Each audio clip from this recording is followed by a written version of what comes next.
No more slings. No more swords. No more weapons. No more systems. No more. No more superpowers. No more superpowers.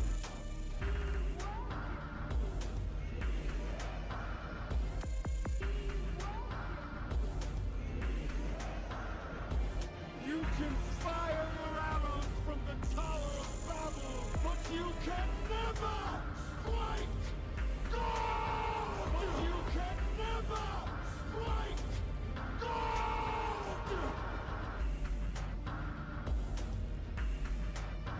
You can never strike God!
Von Allen Sports.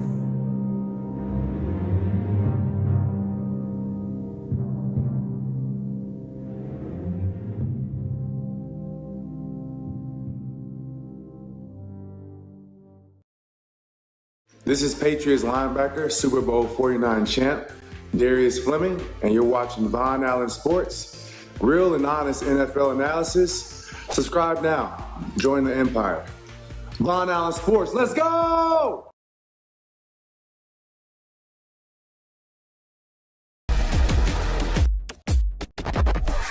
Von Allen Sports.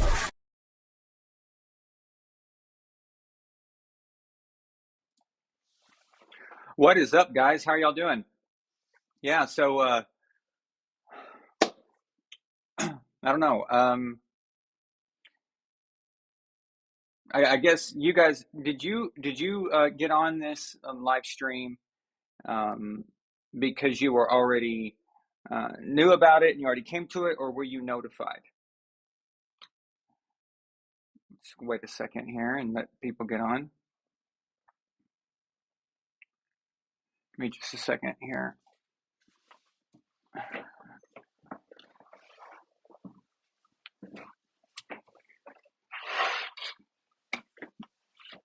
Okay, that should fix it.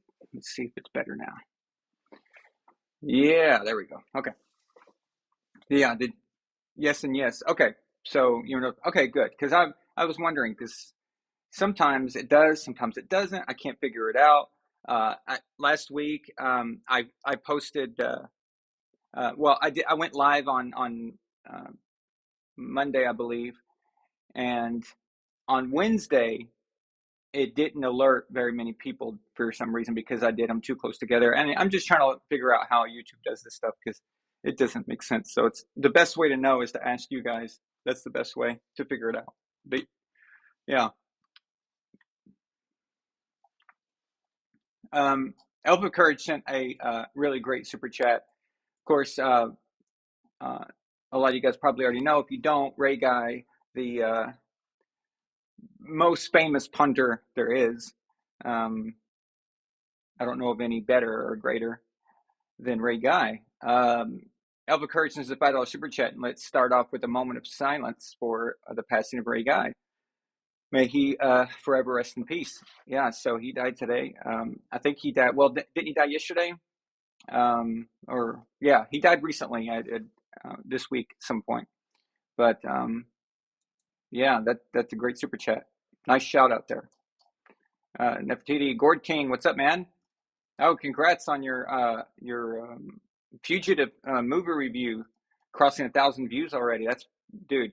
Let me tell you something. When I first started this channel, the excitement that leads up to that, to getting that feeling of, progress and response. It's, you put in a lot of work and then you see it growing. That there's nothing better than that. And you wake up and you look at see if there's comments or notifications, whatever, because you want to see how people are responding to your work. And just keep it up. Keep it up. Ryan Dyer, welcome. Thomas Allen and Sharon Barnhill, welcome, guys. James Johnson, Consul James Johnson, what's up, man? Yep, Elf of Courage, you're right. He is the only punter in the Hall of Fame, and probably only ever will be, in my opinion. So, yeah.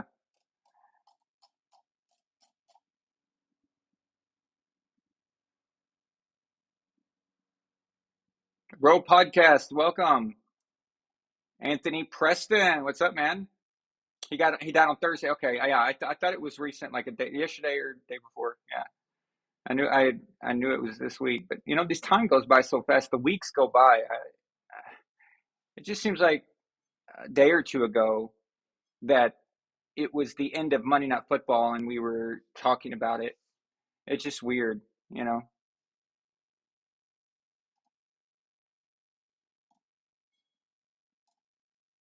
So we have a lot of good games,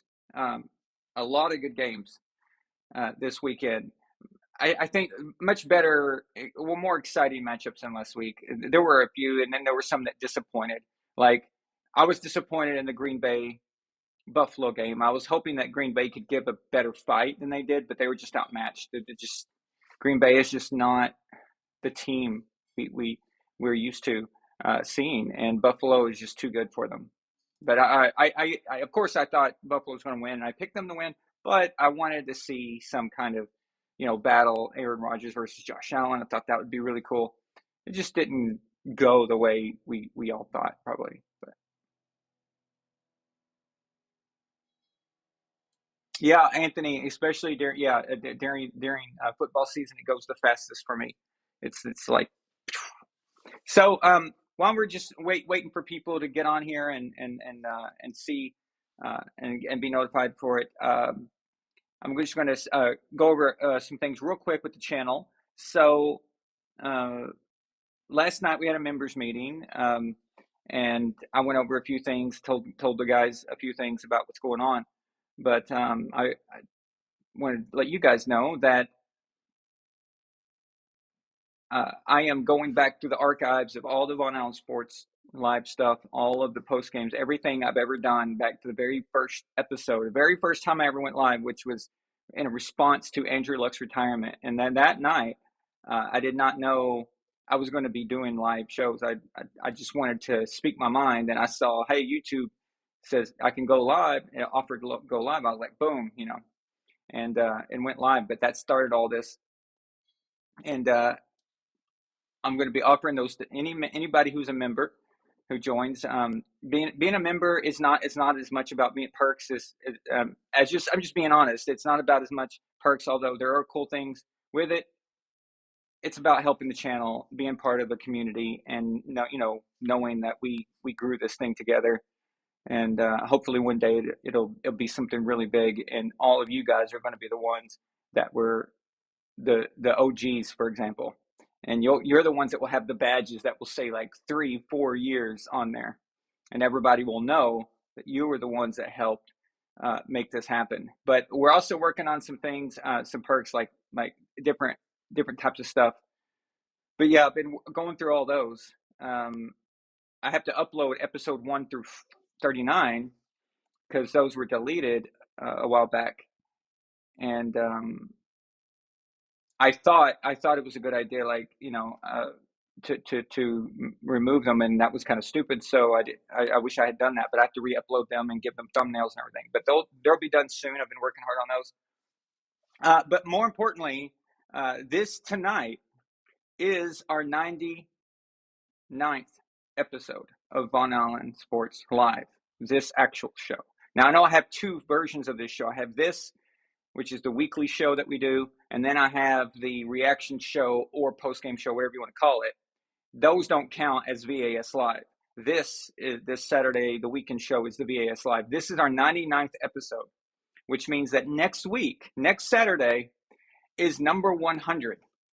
Now, tonight, the empire is without its empress. I'm a king without a queen. She is working on something elsewhere, working on a screenplay she's been working hard on. So she is not here. She might be in the chat. I'm not sure. I haven't talked to her about that. But so she's not here tonight. But next week, for the 100th episode, Milena will be back with me. So that'll be awesome. We're me and Milena are talking about having a giveaway of some sort, doing something pretty cool.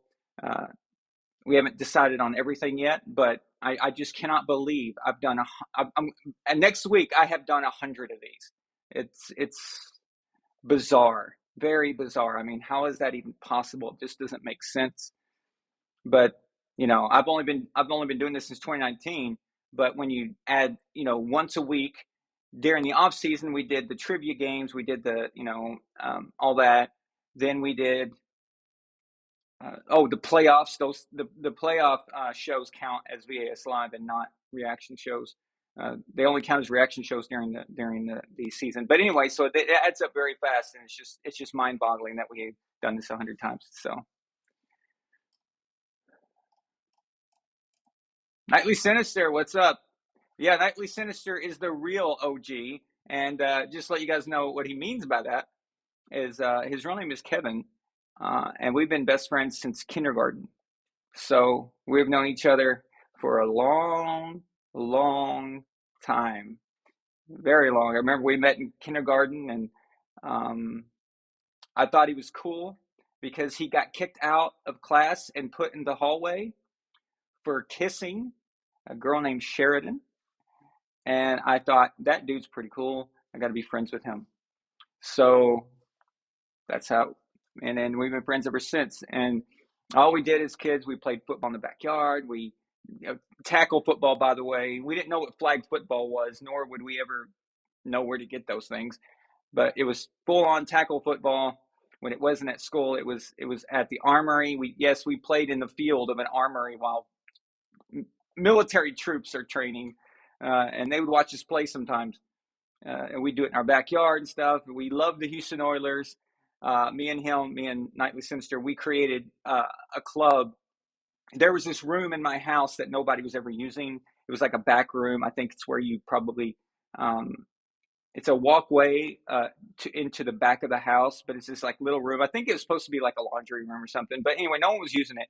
So me and Kevin asked Mom and Dad if we could turn into something. So we turned it into a club called the Houston Oilers Club. And we gave out memberships to everybody. And the membership was like a mailing envelope with a card of a Houston Oilers player. And that was your membership card. And you couldn't get into the club. You couldn't physically get in if you didn't have your card with you. So that was something we did. We also turned it into a card shop. We loved trading football cards, baseball cards, basketball cards. We loved that. So we turned it into a card shop and everything. And kids from the neighborhood and stuff would come over, and we'd trade and things like that. But anyway, so absolutely, Nightly Sinister is the original OG, the absolute original. So, oh yeah, we played a lot of street hockey as well. A lot. Dude, guys, you're going to find this funny. Back then, I kept statistics, okay? Seriously. As children, I kept statistics. We started a football league, a tackle football league where we had teams and statistics. Each team was made up of 2 guys. Then we had hockey. We played hockey in the street. We had teams and statistics. I had goals, body checks, saves, everything. And football touchdowns. I knew all of it, had all of it down. And I remember when we got to school and we ended up getting into 7th grade. Once we got to 7th grade, they started introducing us to computers. And I remember they had all these Mac computers and stuff. And I started keeping the statistics on a 1/4-inch floppy drive. You guys remember those? They're not the big black ones, but they're like the halfway. I don't know if a lot of you guys probably remember what those are, but yeah, that I used to keep stats there. So you can kind of see that back then, this was something that it's fitting that I do this. I keep statistics. I have a members club, all that. I mean, it's something that we did, me and Kevin, we did back then. And it was a lot of fun.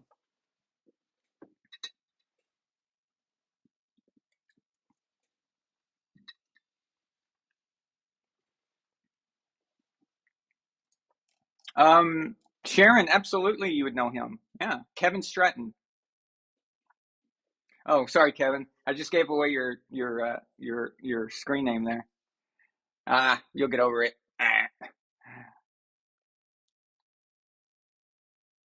Yeah, I'm sure Kevin remembers you. Yeah, of course. I was just shocked when I found out that you were the mother of Ashley. I never knew that. All through high school, never knew that you were Ashley's mom. Didn't know that. So. Yeah, for some reason our school had old Apple computers, and I can't remember the model of them. They were very, very basic, but one room, and then there was some Windows computers, but they were in computer programming, and we didn't get to touch those until we were like in 9th or 10th grade, I think. But yeah, in 7th grade it was the Mac computers, and it was really basic video games. So Oregon Trail and Where in the World is Carmen Sandiego. Very, number munchers, Frogger, just like very basic stuff, but it was fun. I'm really dating myself now, huh? Okay.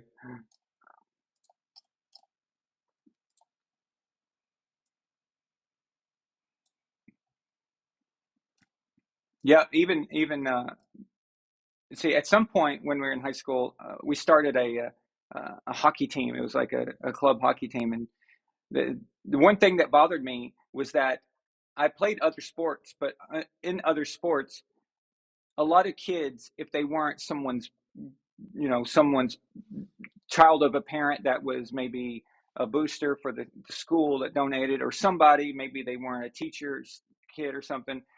If you weren't one of those things, you sometimes didn't get to play, and you weren't given a chance to play. And the coaches at school were as crooked as anybody. Okay, so the coaches were, maybe there was like 1 or 2 that was probably pretty good dudes, but most of them chose kids based on whoever's parents were telling them to play, even though they weren't any good. That's probably why we lost so many games at everything, except for the girls. The girls are badass, but we lost a lot of games at everything because of that stuff. Nepotism runs really high in high school sports, especially in small towns. Okay, but that pissed me off. I got tired of seeing kids that were talented or wanted to play and weren't given a chance because of maybe social status, maybe their parents weren't rich, or had a lot of money, whatever. There was like all kinds of different reasons. So we started, me and Wes and Kevin, we started a hockey team, and we announced it on the intercom over the whole school and said, there's a hockey, our school is forming a new hockey team, and we want everybody to come. Anybody's invited. And so a lot of people came, a lot of guys came. There was a bunch of us, and Wes said to me, he's like, so who are we going to go for this team? I said, anybody who wants to play. He's like, really? I'm like, I am. I was like, anybody who wants to play, I will teach them how to play. If they've never played, I will teach them how, and we will win a game. I swear, we will win.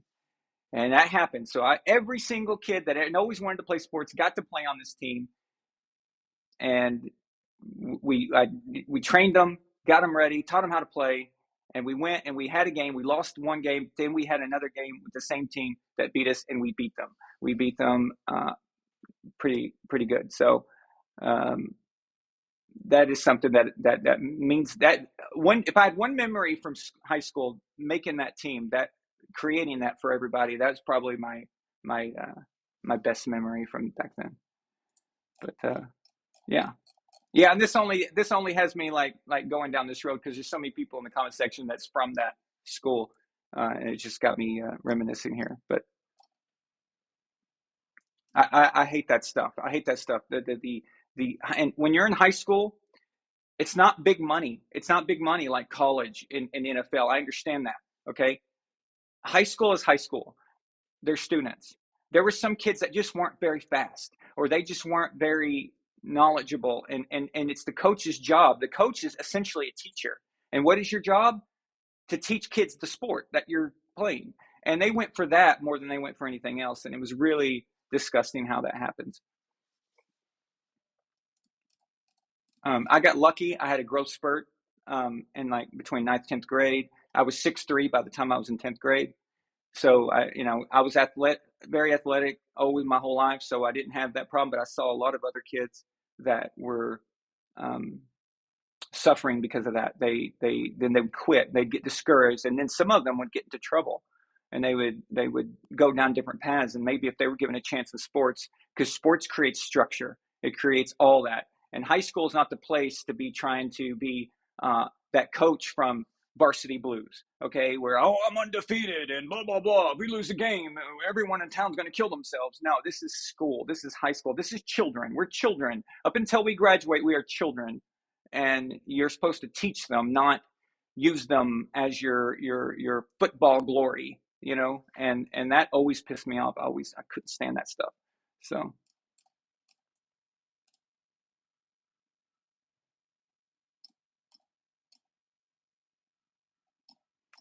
If you're a good coach, you can teach these kids how to play, and you can, make them play. And by the way, it's just do their best. If you lose, you lose. You learn from losing. That's okay too.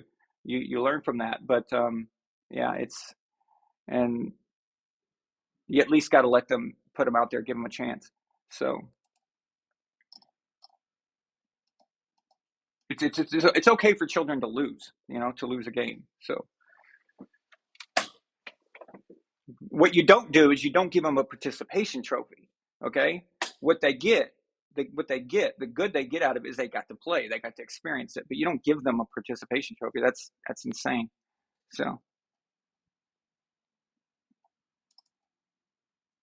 thank you, Nefertiti, for your super sticker, number 100. That's right. Next week's episode, number 100. Brandon Burkhart, I don't think, not yet, not quite yet. No, the Packers are in trouble. Brandon Burkhart says that there's a very good chance that the Bucs and Packers both miss the playoffs. The Packers are in trouble, okay? The Bucs are blessed by their garbage division. And I hate saying that. I know that sounds bad. But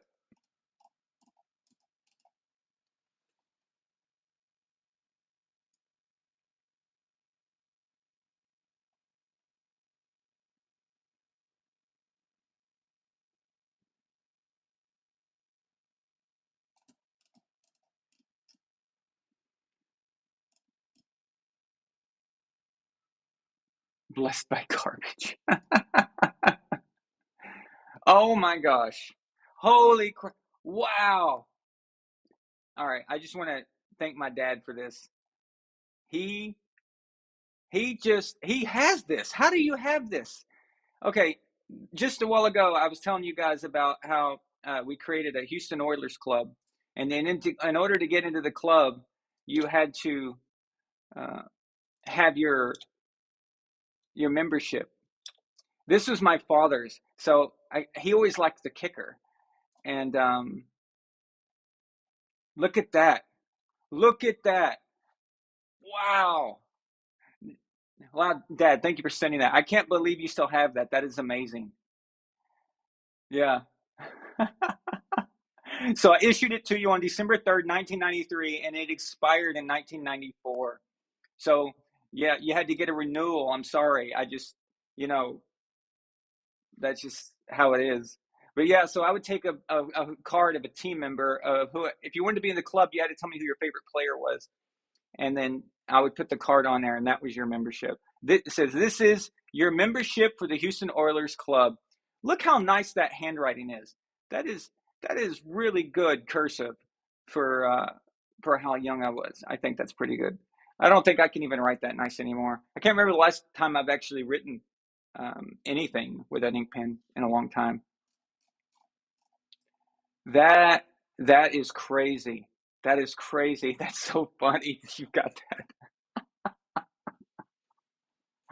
So let's see, December 3rd. I had just turned 13, probably something like that. So yeah, 13. Yeah, and there was an inside joke to this too. My dad was dating a woman named Adele, and his name is Aldel Greco. So we thought, yeah, it's perfect. So, and Dad liked the kickers for some reason, and all that. So it worked out good. But wow, that is crazy. Thank you for sending that. Thank you. That that was fast. You pulled that up. That's awesome.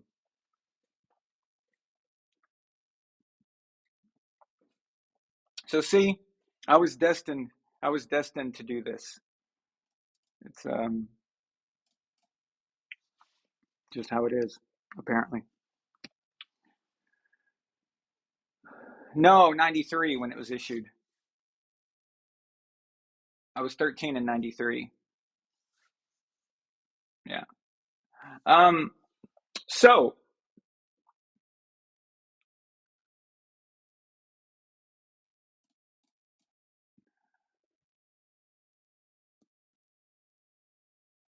at the risk of sounding like I'm always picking on somebody all the time. It's not that I'm picking on them. It's just that I notice things that are weird and that bug me sometimes. And yeah, just a second. Yep. Well, damn it. Move. Kitty.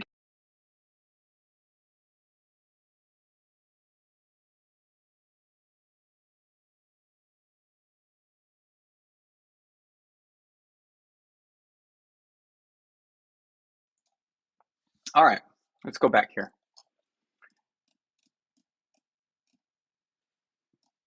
I think I left the microphone on by accident. They okay. So I have one of my cats. When they want something, they come and they stand up next to my chair and they just relentlessly. Her name's Isabel. She just relentlessly keeps hitting my chair and asking to come up. And I just gave her a treat and sent her on her way.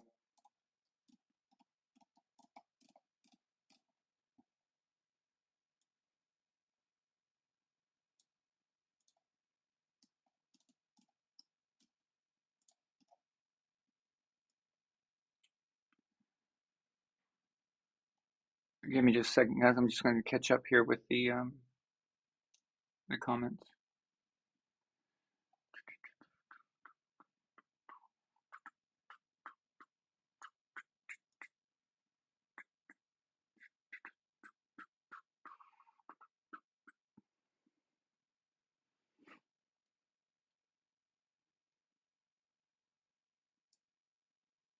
Anthony Preston says, if I was like that in high school, I need to run for office. Um, I have thought about running for office actually quite a bit.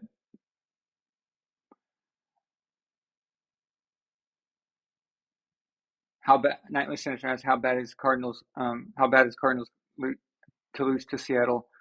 Um, yeah, yeah. We'll get to that when I do the picks at the end of the show. But yeah, I know you're a Cardinals fan, and it's just I said they made a mistake the moment they signed Kyler Murray to that big contract. And in fact, I thought they made a mistake when they drafted him. I just didn't think it could work out, that way. But um, John Thomas Chavez, I'm here. What did I miss? Oh, it was not much. It was just I was just telling my life story. Apparently, I don't normally do stuff like that, but there's a lot of people in the chat from my childhood. So, um, Elho Courage, you turned 16 in 93. Oh, that's why you know Zelda so well. That's yeah, that makes sense. So, yeah, yeah, we would have been in high school together. I would have been a freshman, you would have been a senior at some point. So, you probably wouldn't have spoken to me because I was just a peasant freshman. But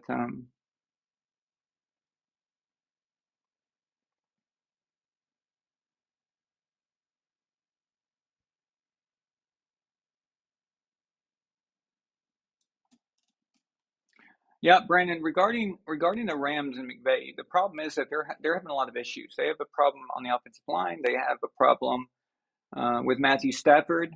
If you guys remember, I know I keep saying this, but last year Matthew Stafford wasn't that, in my opinion, wasn't making the plays when he had to, and there would be a flag. There'd be some kind of something that would save it, that would bring it back, and the most opportune moments and things like that. And I don't see much of a difference between Matthew Stafford now and last year, except the stat sheet's not showing up because they're not getting things going their way. And what happens is that when you have things going your way and you have flags thrown for your team, it keeps the offense on the field. So now you get extra downs. You get down the field farther. You get more stats. They stack and stack and stack. And then maybe you get into the end zone now when in reality you would have settled for a field goal. And at the end of the day, the stat sheet doesn't show you as throwing the touchdown pass. It shows you as not scoring. It just shows the field goal kicker. And that's the difference between now and then. One flag can keep a drive alive for 80 more yards, and when they should have been punting.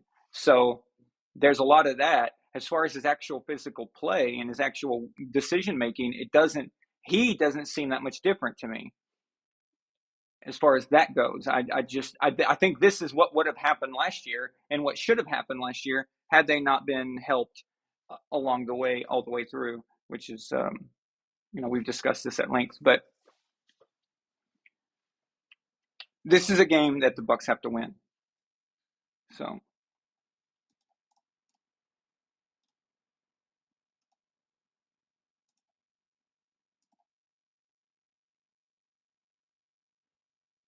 yeah, 42 is the answer to everything, exactly.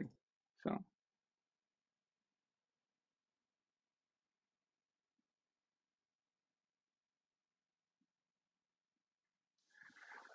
yeah. So,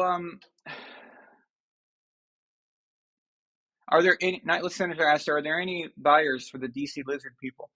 Um, you hear some rumors. The main name I've heard is Jeff Bezos, and if you want the team to continue to suck, let him buy it. So there's too many. There's too many of these guys who buy teams because they were,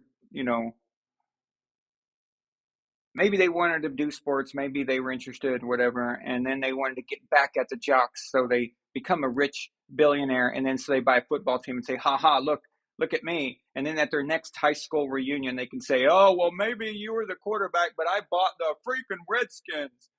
Okay, so that kind of thing. Dan Snyder is one of those dudes that did that has that mentality. Jeff Bezos is one of those dudes as well. Doesn't know anything about football, doesn't know how to run a franchise, won't let off, and that's the story of most of these guys. The ones that seem to know what they're doing are guys. If they come in and they don't know what they're doing as an owner, they let the general manager handle things, and that is a smart businessman. If you got to know what you don't know, right?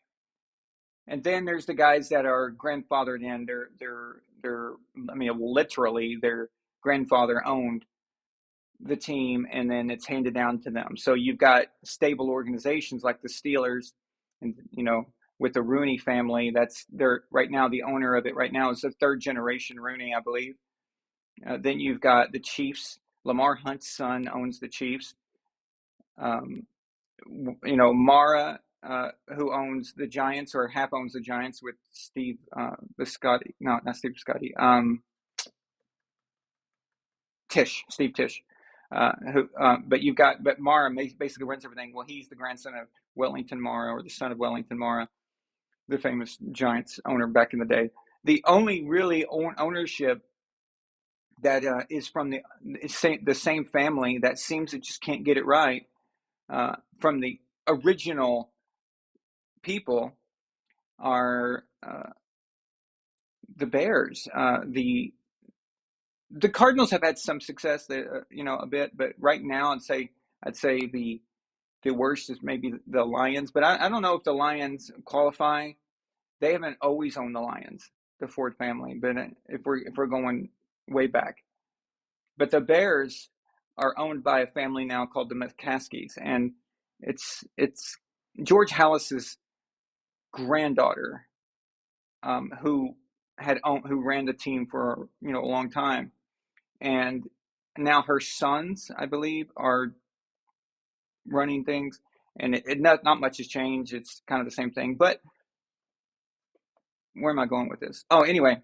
So basically, if you've got that, that's a good stability. But if you got an owner that doesn't know or willing to come in, but Jeff Bezos is not the kind of guy to buy the team and then say, pull a Robert Kraft and say, okay, you run the team, and then that kind of thing, and you make the football decisions. He's not one of those. So it'll just be a crappy organization anyway, just because we know that's how he is.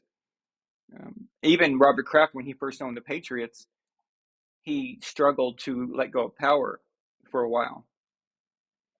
But you have to remember about Robert Kraft, he was a lifelong Patriots fan. He's a Boston guy, and he had season tickets to the Patriots since they started, and in the AFL. So he knows football. Robert Kraft buying the Patriots was like us buying the Patriots. That's, if we had $1 billion, billions of dollars, whatever. But so he knew kind of what was the deal. But these guys who don't really follow football. Paul Allen from Microsoft, he bought the Seahawks, and he pulled away, and he made the right decision. He bought a team, but he let his guys handle it, and most, he had two back-to-back pretty good coaches. And there was, not back-to-back, but the pretty good guys who could run things. It's just, I don't know too many people who are going to buy that team and make it work. And I think the debt problem for the DC Lizard people, the problem about that is it's going to require a new stadium. The new stadium is going to be, it's going to end up being like $9 billion. It's going to go over budget. And they're going to probably rebrand it. The Commanders is a terrible name. It's a terrible name. It just, especially because they're in Washington, it invokes the name, the word communist. It makes me think communist, the Washington communist, and that's kind of what a lot of Washington D.C. is, as far as we're talking political people. I'm not talking about the citizens, but the politicians. Or you think commando, and that sounds funny. It's just, I don't know. It was just a terrible name. Very lazy. I think whoever buys it's probably going to rebrand it again, and that's going to cost money to purchase. You're going to have to purchase new gear and purchase all kinds of new stuff, and then hope it sells. You're going to have to get people excited about the team, and I don't know. It just sounds like a big headache to me. They're moving Dan Snyder out because he has too much information on all these guys. All right, the NFL is like a mafia, and it's a mafia where each family around the country has their own thing they do, and then they meet every once in a while in the syndicate style where they meet up and then they argue and say, hey, you're taking too much from my area and blah, blah, blah. And they get in arguments all the time, stuff like that. Well, when one of those crime bosses gets out of line, starts going rogue or whatever, they whack him, they end him. Okay. And what they're doing right now is that they're figuratively whacking Dan Snyder. And it's because he's going down. They're taking him down. They're trying to take him down. So he's going to go down fighting. And he's going to try to take them with him. So they're trying to discredit him. And then what this move to get him to sell, what they're offering him is very clever of the NFL. They're saying, sell now, we'll help you sell it, and we'll make you a lot of money, and you're going to profit huge off this. Just go away quietly, and that's what the NFL is trying to do here. It's a maneuver, it's a business maneuver, but yeah, they're all at some point. It's okay, not all, but a lot of these owners are just very bad people, and they don't want their own laundry being aired out in front of everybody.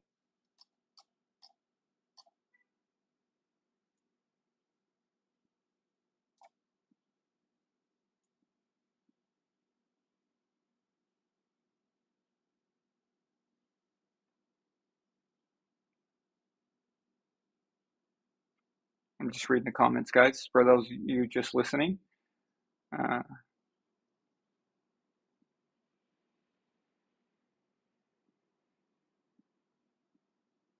I think Elon Musk would be a great owner, Kevin. I think Elon Musk would be a great owner of a football team. I think he'd have a lot of fun with it. I think he's one of those guys that would be involved, like in a good way, a positive way. And he knows, like, I know how he runs Tesla and how he runs SpaceX and stuff, and he knows that he hires people that know what they're doing. And if I was a Redskins fan, I would welcome Elon to buy the team. That would be a great thing there. I mean, he'd be innovative in the way everything looks and the design of everything. I mean, it would be very cool to be a fan of that team if Elon owned it. I think that would be a great person, but they wouldn't let him in because Elon is not establishment enough for these guys. And what I mean by establishment is the guy who just has dirt on him and quietly stays in line, and they wouldn't let him because he's unpredictable. I mean, so.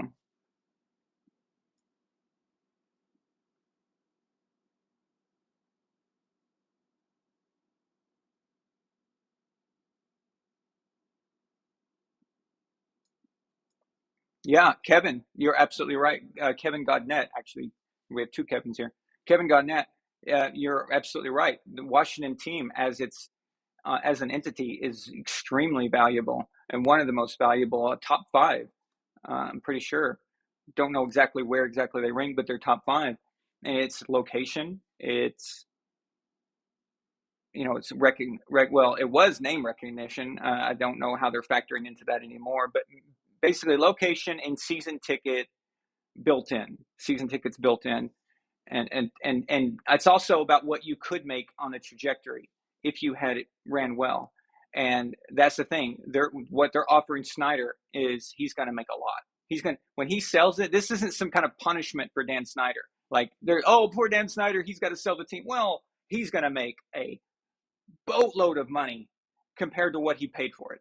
So we're talking, this is like the greatest profit you could ask for as a businessman. I mean, he's going to walk away really good. The NFL is going to help him. They're going to shop it for him. They're going to do all this stuff. They're going to promote it for him just to get rid of him. And yes, he's going to make a lot of freaking money. So, but as we know, a team's value does not mean that the product on the field is going to win games, right? It's just, it's not a guarantee. So, unless you're the Rams. Oh, sorry. I couldn't help it.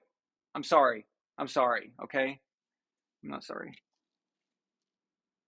The Rams. Stan Kroenke. The Rams. Did you guys know Stan Kroenke hit me with a car? He ran me over. at the stadium last week, and he thought I was with the NFL. Yeah, he ran me over. That's why I have a fractured hip, which I'm doing much better, by the way. Getting around really good. Don't have to use crutches anymore.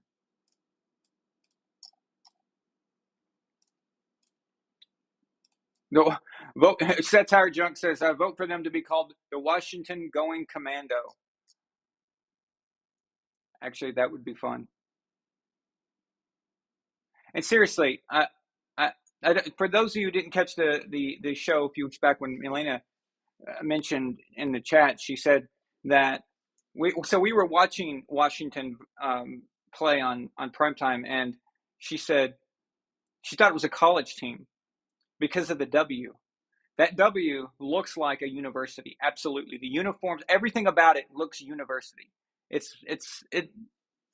I almost think that Dan Snyder just picked a very boring name and stuff just as an FU to the league, like, haha.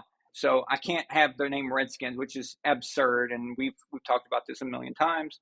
Redskins is a badass name, badass history, and you don't have that anymore. Those trophies, when you buy the Washington Commandos or Washington Going Commandos, you're not getting that. You're technically getting the history, but you're not getting the Redskins history. All right. No one identifies you as the Redskins. Nobody thinks of you as the Redskins. The team that won those 3 Super Bowls with Joe Gibbs, one of the greatest coaches ever. Okay. That is a team that no longer exists. Just like, don't tell me that the Titans are the Houston Oilers. They're not. They are. You know how they are? The only way they are is because of the Adams, the family, Bud Adams and his family, the Adams family. They own the team. That's the only connection you've got to the Houston Oilers. So for all intents and purposes, the Houston Oilers have ceased to exist. They don't exist anymore.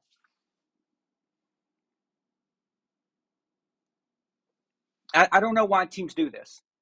Why would you move to Tennessee and rename it? Just keep the name. Oilers is awesome. The logo was awesome. The uniforms were awesome. When people see the Titans, they think new team, not been around a very long time. I'm serious. It's just what your brain thinks of. Even though you've gotten used to seeing the Titans and you're used to them, you don't think of them as an old team. You don't think of them as a historic team. But if they were the Oilers, you would respect them. You would respect them as the old school Oilers team. And I just don't understand this rebranding of teams. It makes no sense. It makes no freaking sense. The Redskins are the Redskins, and they no longer exist. So no, this Washington organization did not win 3 Super Bowls. Sorry, they didn't. They didn't. Why? Because the ownership is the same. No, actually, in their case, the ownership isn't the same. So what would be the reason? The location? Well, does that mean that the Baltimore Ravens, well, they moved from Cleveland to Baltimore? There was a time where the Cleveland Browns didn't exist. Well, but the Browns, they sued for the history and all that. They kept the team. They kept the name. And the only thing that this is the same about the Baltimore Ravens is the owner. Who cares about the owner? A team's legacy is the logo. That's it. You can move cities, but you can't change the logo. The logo stays. The logo is that team's history. The Rams went from LA forever. They were in LA. They went to St. Louis, and they're back to LA, but they're still the Rams. They've always been the Rams. We all know that when the Rams were in St. Louis, that was the same Rams that Eric Dickerson played for. There was no question. Same team that Roman Gabriel was the quarterback for. No question. Same team, right? And this just it's insanity. I don't get it. It makes you look like an expansion team. It looks like you're new. It looks like you're the Jaguars or the Panthers or the Texans. You know? Why in the hell did the people that started the Houston Texans, why didn't you try to buy the Oilers name from Bud Adams? He's not using it. So what difference does it make? It's ludicrous, you know? It's Houston Texans. Can you be any more lazy? Oh, but Aaron, there was a team called the Texans. They were the Dallas Texans in the AFL, man. I don't care. That was stupid too. All right? The Texans. How lazy is that? How lazy? You can't get more lazy than that. Oh, yeah, you can. You can call your team the Washington football team. Okay, yeah. So you can get a little lazier than that. But Houston Texans, that's about as lazy as you can get. No, bring back the freaking Oilers. That's what you should have done. And ever since then, the Texans have been one of the laughing stocks of the NFL. No one cares. The Detroit Lions are more respected. They're more respected because they've been around forever. People still have more respect for the Lions logo, that team name, and the fan base, the hardcore fan base that's there. Look at Buffalo Bills. They've not even won a Super Bowl, but they're respected. People know that organization. Those fans are hardcore. Okay? Houston Texans, what do they got? Oh, they've been around since 2002. Wow. I mean, they're legendary. No, it's old. Wow, that's a great history. Yeah, whatever. Expansion team. It's what you are. It's. Why am I so intense about this? Why am I all like? I'm all like pissed off. Like somebody ate my lunch. Somebody peed in my Cheerios. Or in my case, Frosted Flakes. I don't eat Cheerios. They're gross. I don't know. I'm all huffy and puffy and all pissy about this. You know what? I know what it is. I need a new coat. I'm out. That's the problem. It's making me irritable. It's making me mad. So that's what I'm going to do. I'm going to grab me a new Coke. I'll be right back. Oh, see if I can make it through here. Okay. Wouldn't it be cool if the cats could go and grab me a soda and bring it back? Wouldn't it be awesome if we could make our pets do that? It'd be amazing.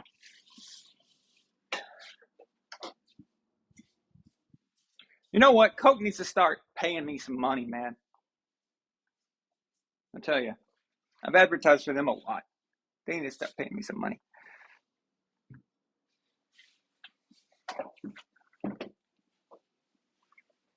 Getting a little warm in here, too.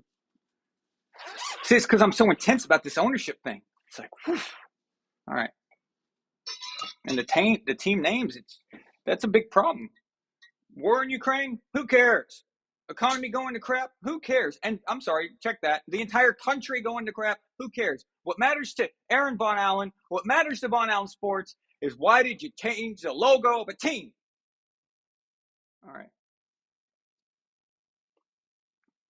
That's, all right. We have a problem. I cannot find the opener. We have an emergency. See, this is a real thing. Oh, there it is. Okay. So, crisis averted. Or as Roman likes to say, crisis diverted. He likes to send it somewhere else and make somebody else. Okay. The greatest sound you will ever hear. All right. This is for me, I don't know, the equivalent would be I don't know. But for me, this is just amazing. Oh yeah. Ooh, that's nice. That's what I'm talking about. The greatest sound in the world right there. Okay. Yes, I have one vice. I'm sorry. I love Coke. Okay. Coca-Cola. YouTube. I said Coca-Cola, not the other kind. Okay. Although Coca-Cola used to contain that stuff.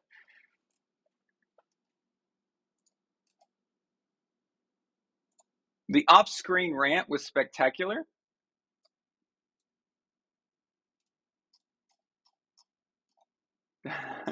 Wait. I missed one here.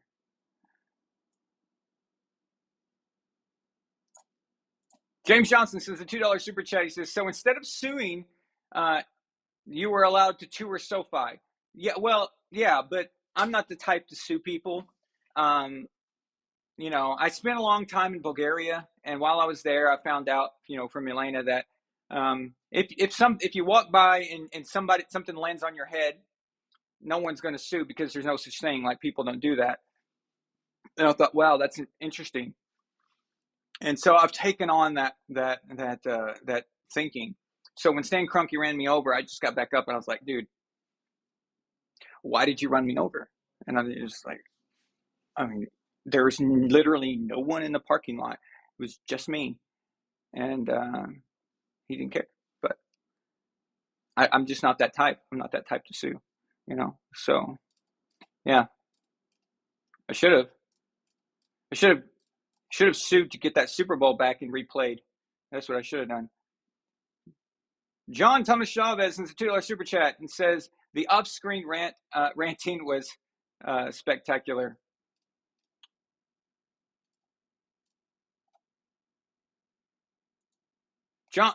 Consul James Johnson sends a $2 super chat and says that sound is like Tom Brady winning a Super Bowl. Oh yeah, it's glorious. It's glorious. And the best you can get is opening a Coke while Tom Brady is winning a Super Bowl. And guess what, guys? I actually have that. So I've been going through. Yes, Dad, Thomas Allen. It's so weird calling you Thomas Allen in here, but if I call you Dad, then nobody knows who the person I'm talking about. Yeah. But Father. No, I can't call you Father because it sounds like you're my priest. Okay. Daddy. Can I call you Daddy? Daddy. No. Thomas Allen says the equivalent is opening a can of tennis balls. He's absolutely right. That is true. When you're playing tennis and you're on the tennis court and someone comes over, just it's so good. Okay, it's awesome. It's so satisfying. And you know why? Because the smell of the balls is fantastic.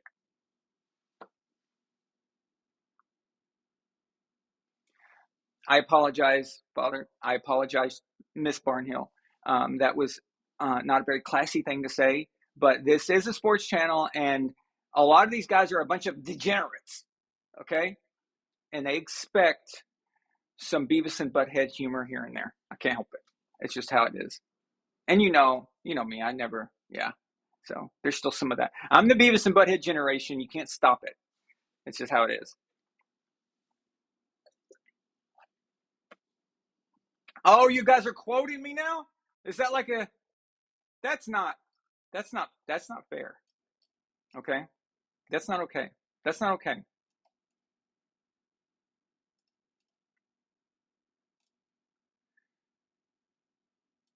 So, well, you guys suck.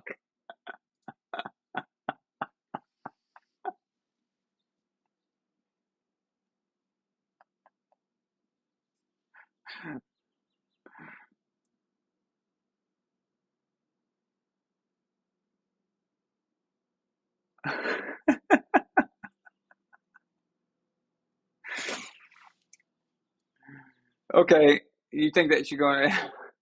Oh, thanks, Kevin. You're supposed to back me up, man. Yeah, that should go on a T-shirt. Okay, okay, Von Allen Sports. Okay, is that what we're gonna do now? Is this gonna be on a T-shirt? Okay. Anthony Preston. Anthony Preston says you would make a great drinking buddy. You have a Coke. My aunt drinks Coke Zero, and we talk politics as I drink Cherry Coke. Hey, you know what? The thing about me is that we have a like-minded group of friends here in LA that we get together nearly every weekend.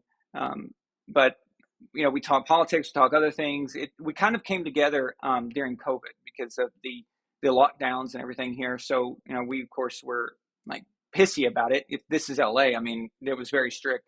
So we kind of came together as a group and became friends and all of us and all that. And everybody in the group drinks alcohol, and I don't. And it's not because I have some judgment against it. It's just like one beer would make me like, okay. So if you could imagine, you guys know how I am. I'm like this drinking Coke, right? Just drinking Coke. So imagine if I was drinking alcohol, like it would be I would be on top of couches and tables and going nuts, right? Yeah, you don't want that. I'm already naturally high strung. Like I'm already naturally like you know. But yeah, that sounds good, Anthony. That sounds absolutely awesome. And yeah, and again, I've nothing against people drinking. My friends do it. Everybody does it around me. I'm not one of those people. I don't drink not because I have something against it. I just don't drink because it's too much for me. Crazy, okay? The smell of wine. So Milena loves drinking wine, okay? Last night we went out to dinner and she had wine, everybody, and they had some mixed drinks. We went to a Mexican restaurant, and then when we came back here, everybody had wine and stuff. Just the smell of it. If I catch a whiff of it, it makes me lightheaded. So imagine if I drank it, like, whoa, I'm one of those people that if you give me a Benadryl, I'm done. I'm out. I'm like, so.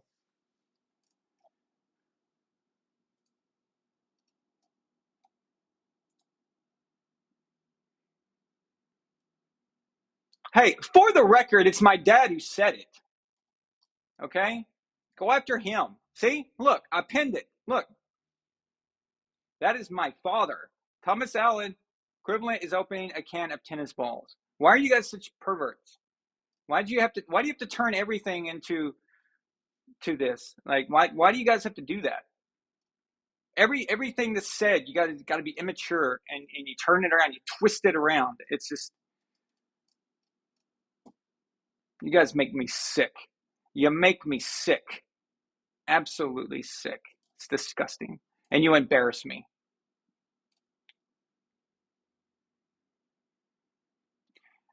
No. Listen, my dad thinks I'm a very good kid. Okay? So I'm going to leave it like that. Oh, I do like that one though. Hang on. Wait.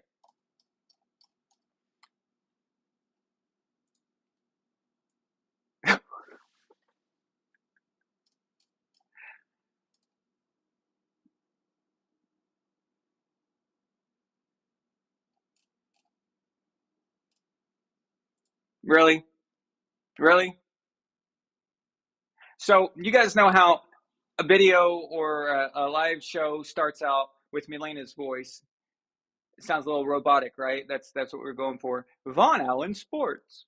So what are you guys going to do on the next show, next opening of the show? And it's her voice again, everything, and it's Balls Allen Sports. What are you going to do then? You don't tempt me. You never know. Although the hard part would be talking Milena into actually saying it. We have a $5 super chat from James Johnson. He says, most people get their hands stuck in a Pringles can.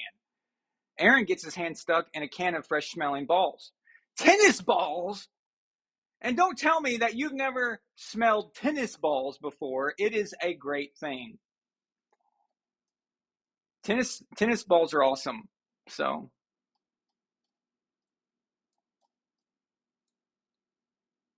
But if you're going to smell your tennis balls, it's got to be your own. It can't be other people's. That's inappropriate. That's theirs to smell. But you got to bring your own tennis balls and you open the can, and that's great. It's a great feeling. Yeah, absolutely. It's important.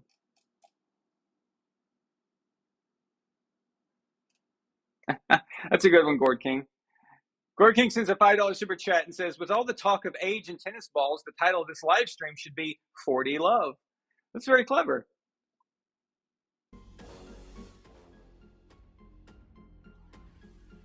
All right. There was something I was going to tell you. You're drinking Diet Coke? That's not. Wow. You like it? You like the taste of Diet Coke? That's strange.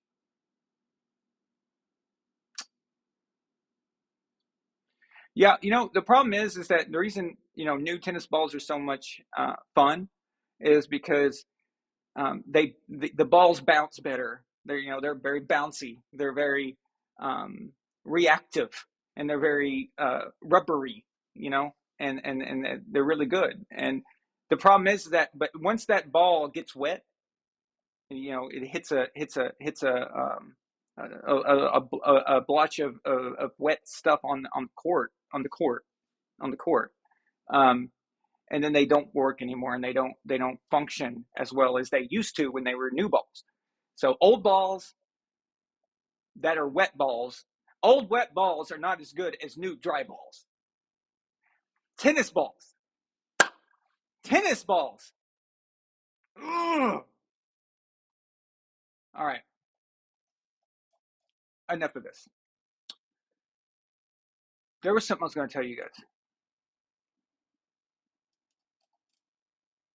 What was it? Oh, this is ridiculous. Can one of my moderators please get rid of the girls 69XYZ thingy, please? Thank you. If you've got a little wrench next to your name, it means that you are able to remove that. Well, I'll do it for right now, but keep an eye on that for me.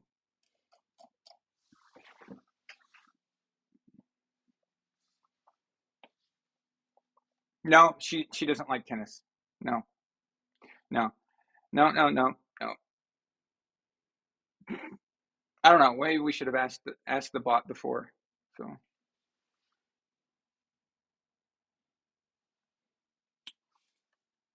do y'all hear that dinging going on? My phone is lighting up like crazy. It's probably my dad telling me to stop talking about balls. Okay. Anyway, where were we at? Yeah. So I was talking about owners, and then that led to something I was going to say to you. Yeah, I don't know. It'll come to me. All right.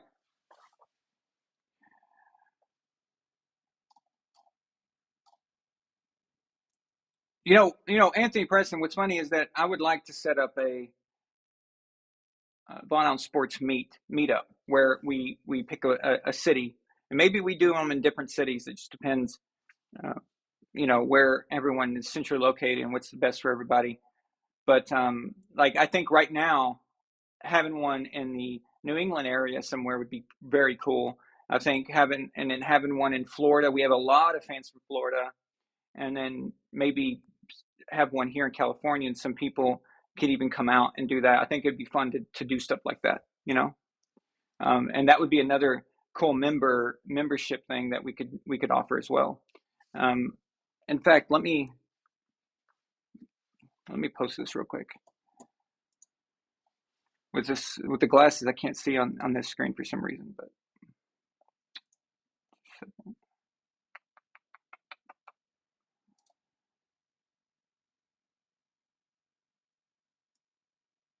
there we go. Okay. So yeah, I just posted there at the top in the comment section. I'm going to pin it to the top there. Okay, so yeah, that's the link to join the channel. It starts out at $2.99 per month, and if you want to join, that helps the channel out. It may seem like very little. It doesn't seem like much, but it helps. It tells the algorithm that we have subscribers that are passionate enough about the channel to pay. And if it tells the algorithm, hey, this channel is doing something. So the more we have, the better it is. So if you're on here regularly, you definitely should do that, and you get a badge. Like if you guys see a lot of people in the chat have a badge, and that number is how many months they've been a member. So if you've got the TB12 badge, it says TB12 plus. That's 12 months or longer. A lot of these guys are up for a 24-month badge in a few months here. Actually, next month, I think John Thomas Chavez is due for his 24-month badge. Nightwalker is probably right. He's the oldest member we've got. Oh my God, there's a blimp going over my apartment. Okay. It's been a while since I've seen those. Anyway, Yeah, so make sure you get that badge, and it just, and also shows everybody how long you've been supporting here and how long you've been here and everything. Um, but yeah, check that out. And we're thinking, me and Milena, we're thinking of new and interesting ways to get back to the members and stuff. And based on how high of a tier you go, what price point, we're going to have different things for you. And yeah, it's part of the empire. So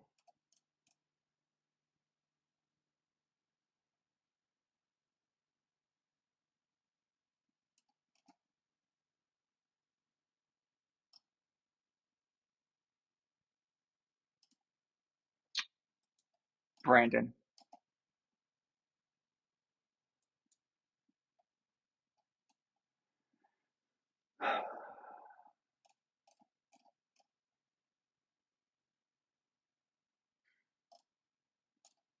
you guys are ridiculous.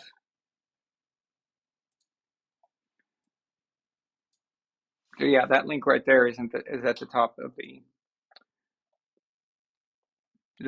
chat there. Okay.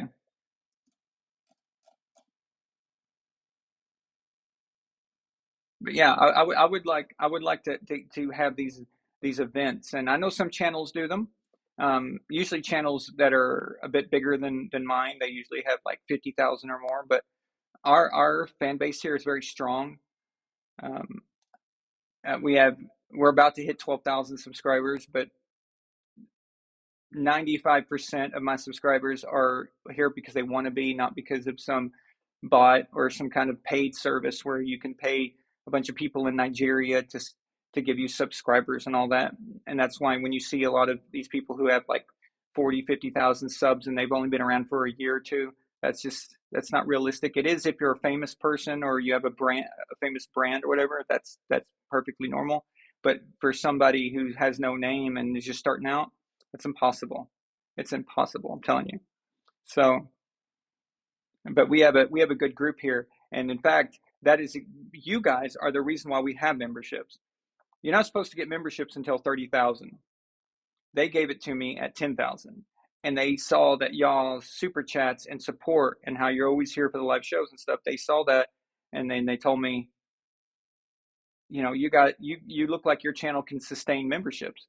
And I'm like, I think they would. I think they care that much, and they agreed. So it took them about a week to get back to me on it. They thought about it, I guess. I don't know how that works, but they made an exception for us. So there's only a few channels out there under 30,000 that have the membership function. I'm very proud of that. So,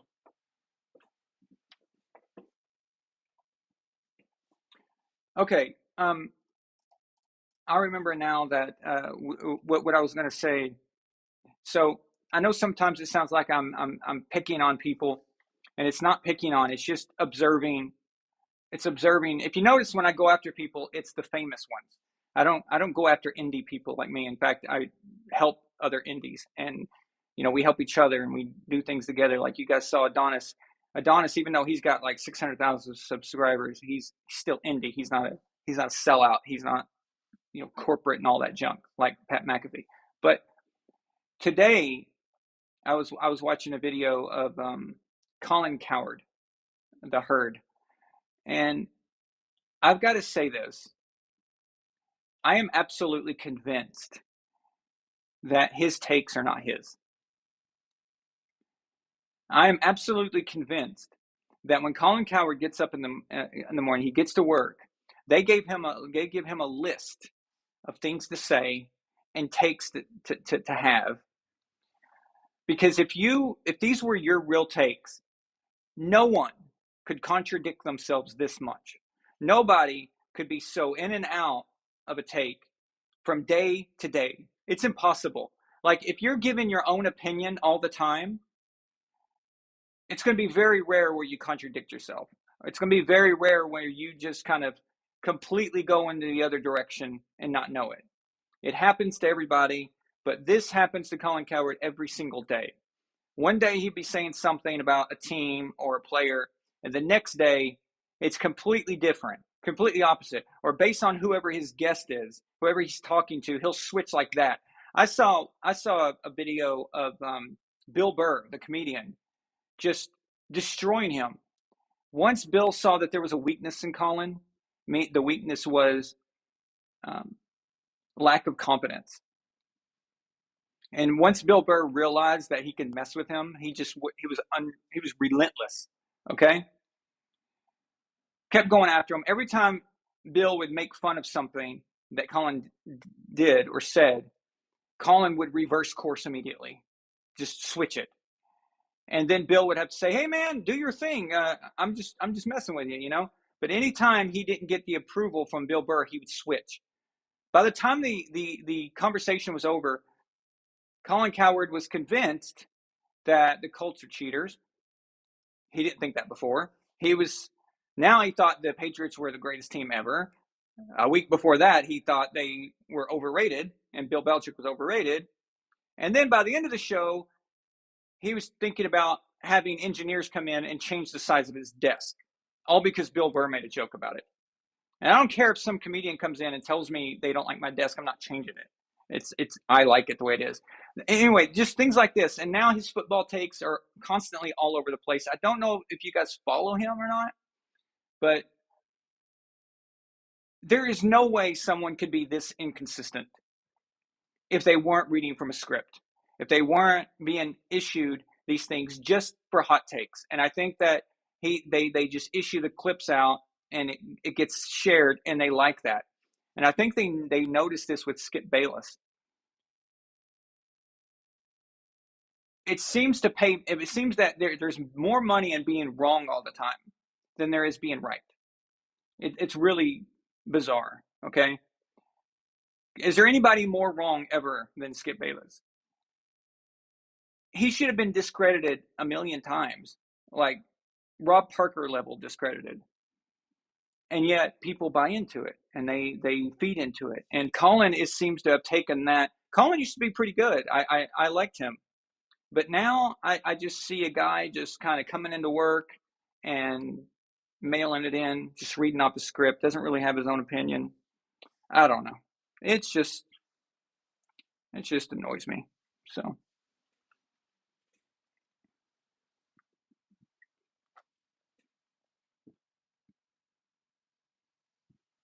I just think if you're being honest and your takes are your own, you're consistent, you know, and you'll naturally be consistent, and that's just who you are. Like if you're a Aaron Rodgers hater, you know, one day, the next day you still will be. Or if you're a Tom Brady lover one day, you're going to love Tom the next day. You're not going to just jump off and completely be different the next day unless the script says it. So yeah, Kevin, Godnet, yes, he has zero backbone, absolutely zero backbone. But this seems to work for these guys. But I don't know. I don't care. It's just um, you know, when I criticize these people, I punch up. I'm not gonna punch down on people. But I expect more from these guys because they're getting paid millions, and they've got this vast audience, and everyone watches, including me. I get their notifications. They're always being pushed on me, and I watch. So I watch, and then they've got good guests. They get the best guests. You know, Collins got Sean Payton on quite a bit, and I want to hear what Sean Payton has to say. But while I'm listening to Sean Payton, I'm noticing that Colin Cowherd is a complete coward. So there you go. Colin Cowherd is a coward. It works perfect there, you know. So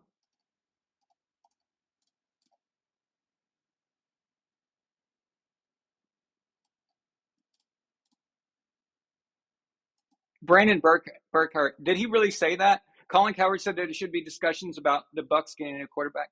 See, I could pull up videos of him talking about just recently about how Brady is the reason why they're even anything, and then now all of a sudden, you know, I don't know if was he referring to getting someone for the future, and you know that makes sense, but or was he saying get rid of Brady? Well, that's going to happen anyway. Okay, Tom Brady will not be a Buccaneer next year.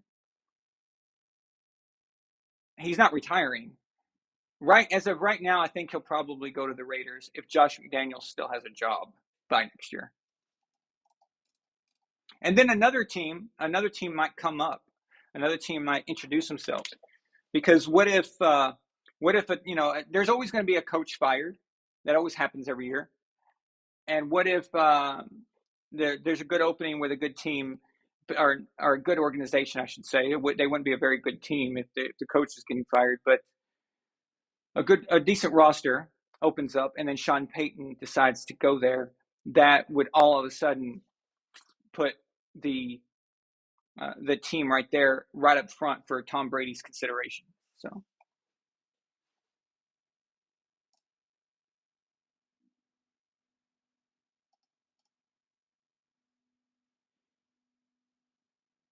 Yeah, Kevin. Yeah, that's a good point. If McDaniels, if they're flirting with that idea and talking about getting Brady, they would probably keep him if that's what the ownership wants to do.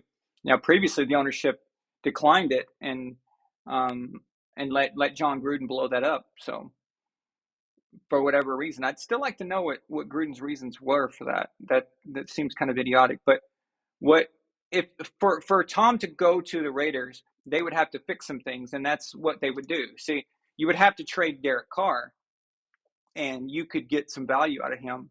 And then with the value you get out of Derek Carr, you would plug in those spots that are that you need. So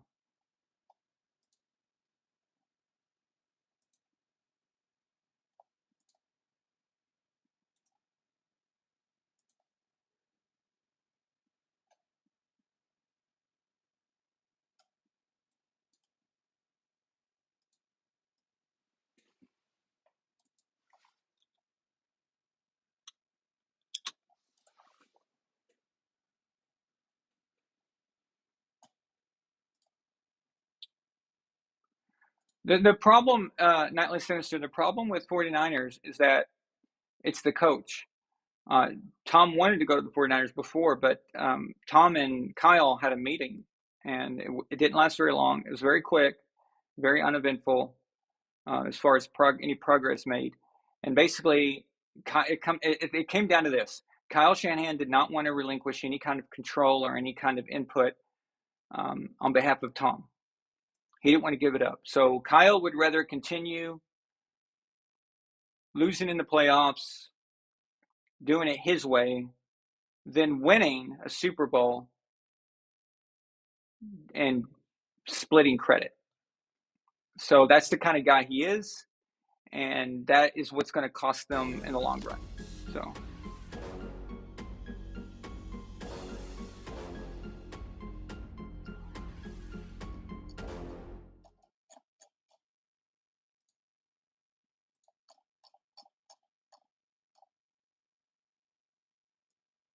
let's see here. I think I missed a few.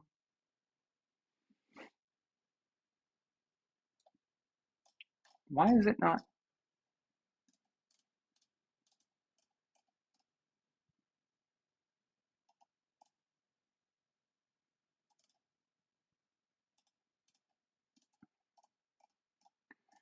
Sorry, for those of you who are just listening, I'm just looking for the super chats. I don't understand why they're not coming up on my regular thing for me to pop it up.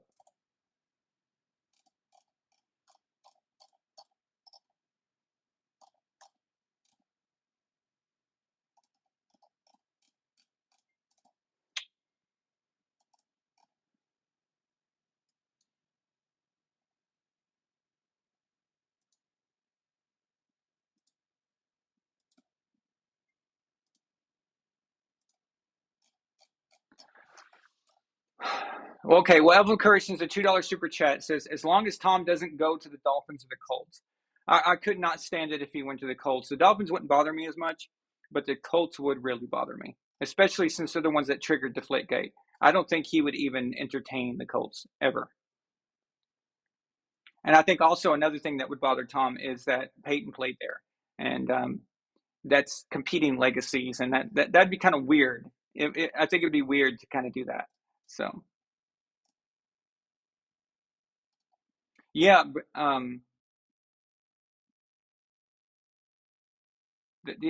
But that's the thing I was saying about Kyle Shanahan is that he's in his own way. He gets in his own way. You guys remember Super Bowl 53 or Super Bowl 51? Hell, I'm wearing the damn jacket right now. Can't even get it right. Super Bowl 51, when he was the offensive coordinator for the Falcons. At the end of the game, instead of running it, he wanted to make sure that Matt Ryan was going to be the MVP and all that, and he wanted to do it his way. And he kept doing his thing. And although it made football, there was some, you can make football sense out of it. It was the bad call. It was a bad call. It was a bad decision. And that should tell us who Kyle is. He's about credit. Do you guys remember when Bruce Arians decided to start throwing it deep a million times in the second half of the Packers-Bucs NFC Championship game, where I completely lost it? Redcoat lost it. I mean, we were just like, yeah. That was Bruce Arians trying to say, we're going to win it, and I want everyone to remember that we won it doing it my way. Because the first half wasn't done his way. And they switched. They completely switched. And then Brady ended up getting picked off 3 times. So that shows you the ego of these coaches. Well, Kyle Shanahan's ego is way bigger than Bruce Arians. Okay, way bigger. And he is going to, although he seems to be a pretty decent coach, like he can get his team to the playoffs, his ego steps in, and that's what costs them in the playoffs. It costs them when it matters the most.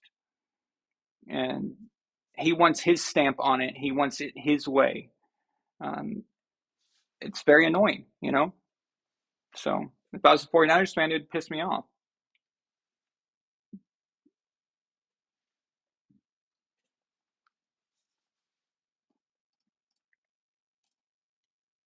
Yeah, Kevin. They're very stubborn, these coaches, and they like I've been saying, they want to vicariously live through their quarterback. They want to be the guy who gets all the credit, and you have to overly do it, because if you're not, what's happened? Here's what's happened. Okay, the last 20 years, we live in an age of social media, instant gratification, instant headlines, instant this, that, okay? And coaches didn't enjoy that before. When I was young, for a coach to be considered a genius or somebody like that, you had to do some really crazy stuff. Like, you had to be very accomplished to know what you're doing. Most coaches who have been a year or two around in third, fourth year, whatever, doing okay, nobody gave a crap, okay? Nobody cared.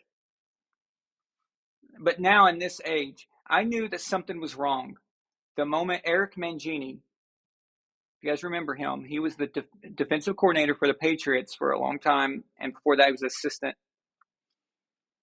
And he had different roles. But he ultimately got the job with the Jets. He got the head coaching job with the Jets, and he's the one that called the NFL, and that triggered Spygate back in 2007. But they called him, his name's Mangini, they called him Mangenius. They called him that because he had an okay year with the Jets, and they looked like he was the answer for them. And so they thought he was this young wonderkin, okay? So they made a big deal out of him. And that, was spread across, back then it was MySpace and a few other social media sites, and the instant gratification thing started picking up. That was kind of like a red flag there. And ever since then, as social media has gotten bigger and bigger and bigger, whenever a coach is young and starts out pretty good, they call him the boy genius, the whiz kid or whatever. All these coaches. You saw what they did with Sean McVay. Sean McVay is an average coach, okay? He always has been. And I'll say it again. Send him to Detroit. Send him to Detroit like he sent Jared Goff. And I want to see what happens, okay? No, sorry. When he lost Wade Phillips, he had to get a Pro Bowl roster in order to sustain that. He's still got a Pro Bowl roster, even though they lost Von Miller, and they suck. All right? Highly overrated. One of the most overrated coaches in the league. But the point is that the coaches now, the new ones that are coming in, they're aware that how do you get that gratification? They want a piece of that. They want a part of that. They want to be called the young genius too. And how do you get that? You get that by not allowing your quarterback to flourish, micromanaging your quarterback, micromanaging everything. And that way you get credit. So even if you lose, people still think that what you were doing, he's so methodical and patient and he thinks about what he's doing. Oh, he went for it on 4th down. Oh, he kicked a 65-yard field goal. Or he went for a 2-point conversion to win the game. They lost, but you know what? He's got heart and he's a coach that he's not scared to go for it on 4th down to win the game. Blah, blah, blah. Okay? That kind of stuff, right? They see that happening and they see how people have reacted and they want that. They want a piece of that. And so Kyle Shanahan and Sean McVay and Zachary Taylor and all these guys, Matt LaFleur, okay? These guys, they want to be spoken of like that. So another example, Matt LaFleur, remember what he did? 4th down, you're playing Brady. You don't want to give Brady the ball back, okay, with still in the lead. What do they do at the end of that NFC Championship game? They kick it.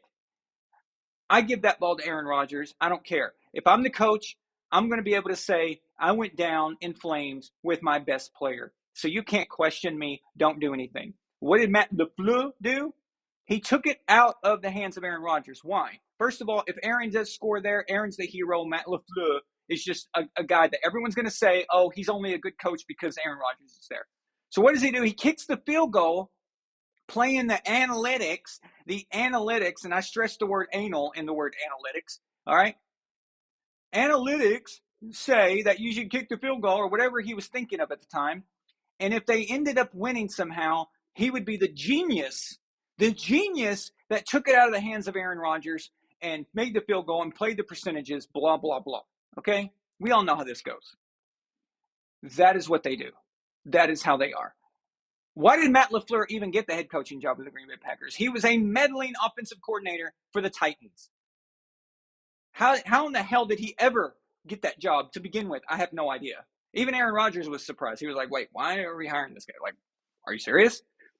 So that's the deal now. That's what these guys want. That's what they seek.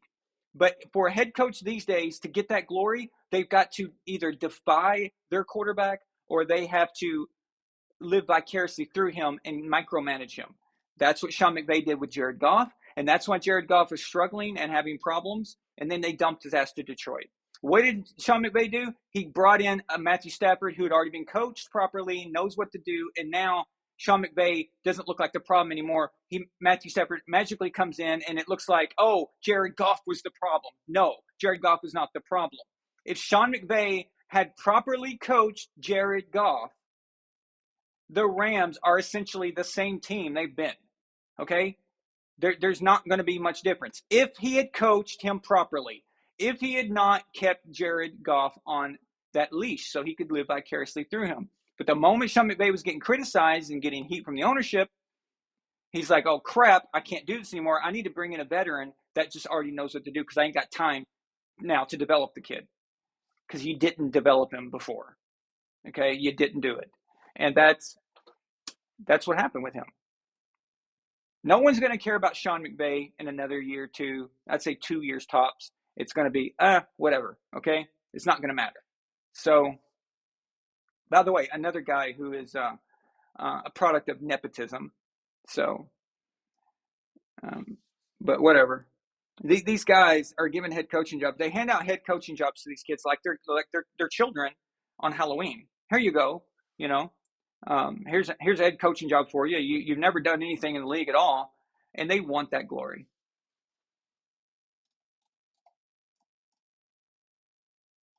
Analytics say that Matt LaFleur is a useless head coach. No, analytics aren't that accurate.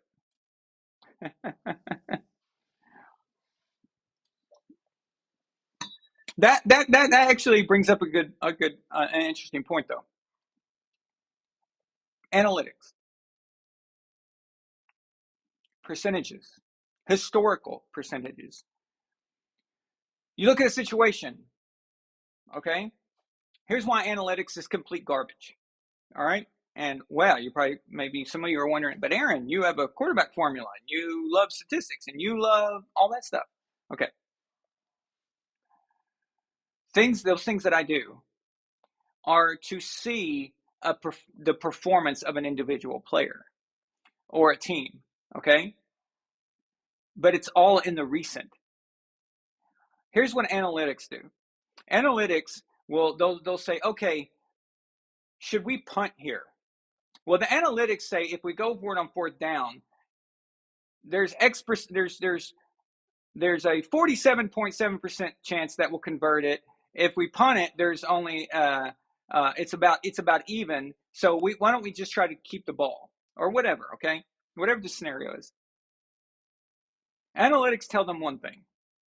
Here's the problem: the analytics are a cluster, you know what, of data from the past, from those situations in other football games.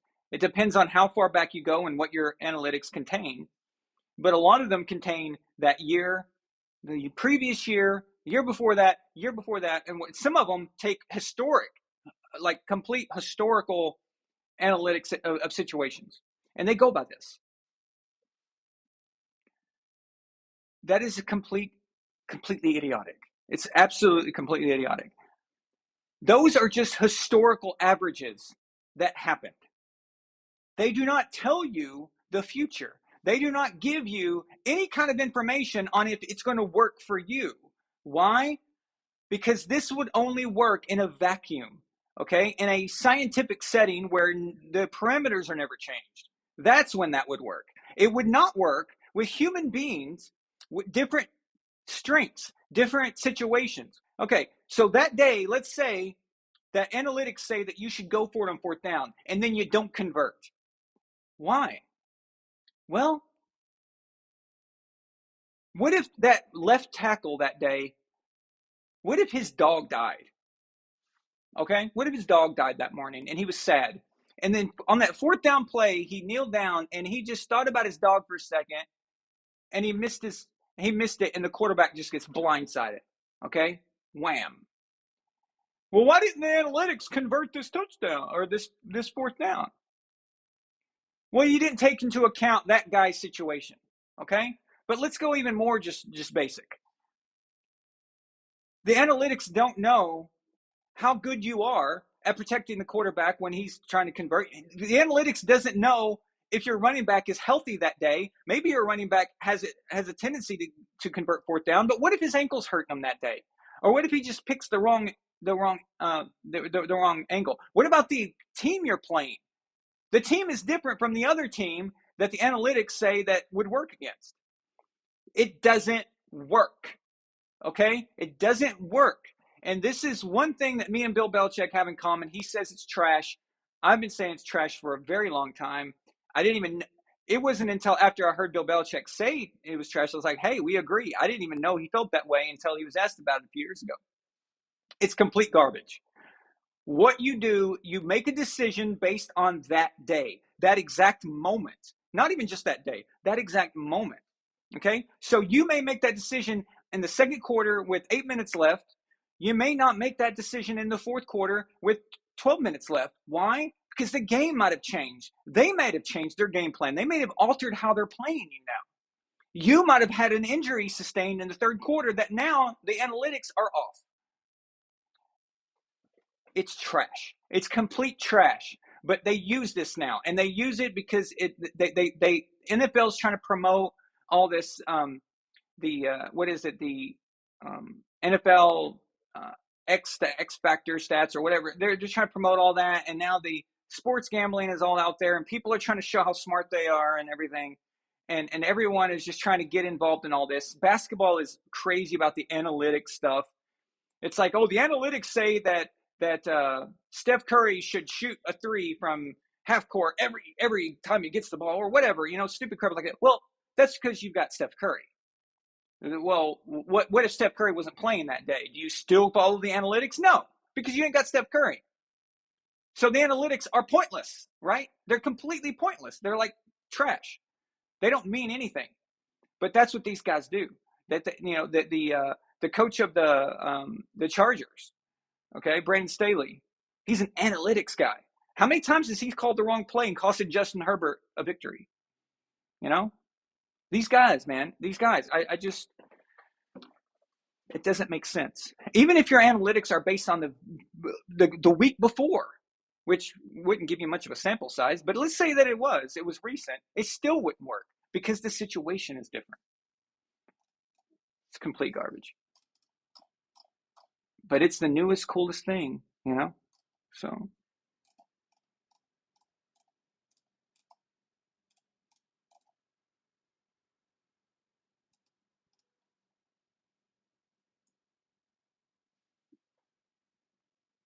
Yep, Nightly Sinister says, players always change and human nature is unpredictable. Absolutely.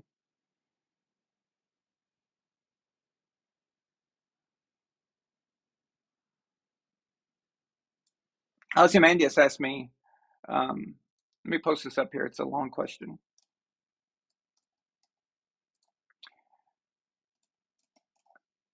Ozymandias celebrating 6+ months of membership, by the way, and also upgraded last night. Thank you, Ozymandias. Appreciate it. You and Biden upgraded. Let's say, he says, is there a team that wants to pay up for Brady and Peyton as a duo that they'd want to go to, if not Miami, kind of like the Miami thing? How about Arizona? Lots of good history there. Super Bowl 49. Well, they're also lost Super Bowl 42 there too. So, but yeah, that would be that. All of a sudden now the Cardinals are somebody. Yeah, that would be a game changer. That would be interesting. Sure, you got to get, if you can get who. Nobody's going to take Kyler's contract. Nobody. That was the stupidest contract. It's got to be one of the dumbest contracts I've ever seen. Okay, you gave a guy that much money, and you had to put into the clause that he has to study, and you think that was a good deal. I'm sorry, but you just won the award for the worst GM of all time and the worst owner. I mean, that is pathetic. That is absolutely. If you've got to put that in the contract, you don't need to be signing this guy. No.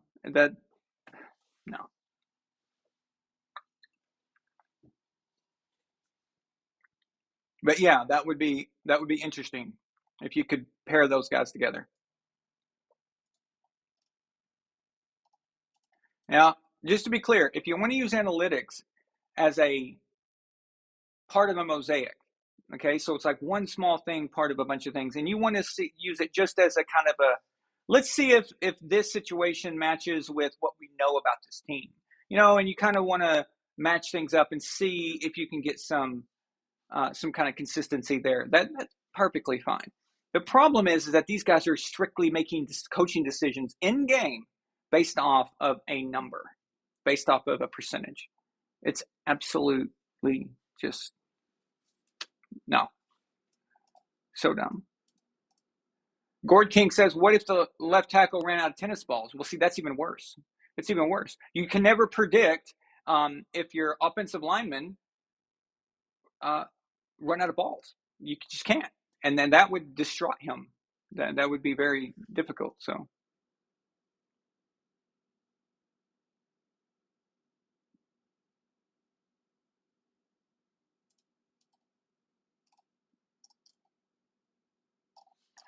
Okay, if you're just listening, I'm just going down and catching up with the comments after that long soliloquy of mine. Ryan Dyer, I like that. So analytics would have held Joe Montana back in the 1980s.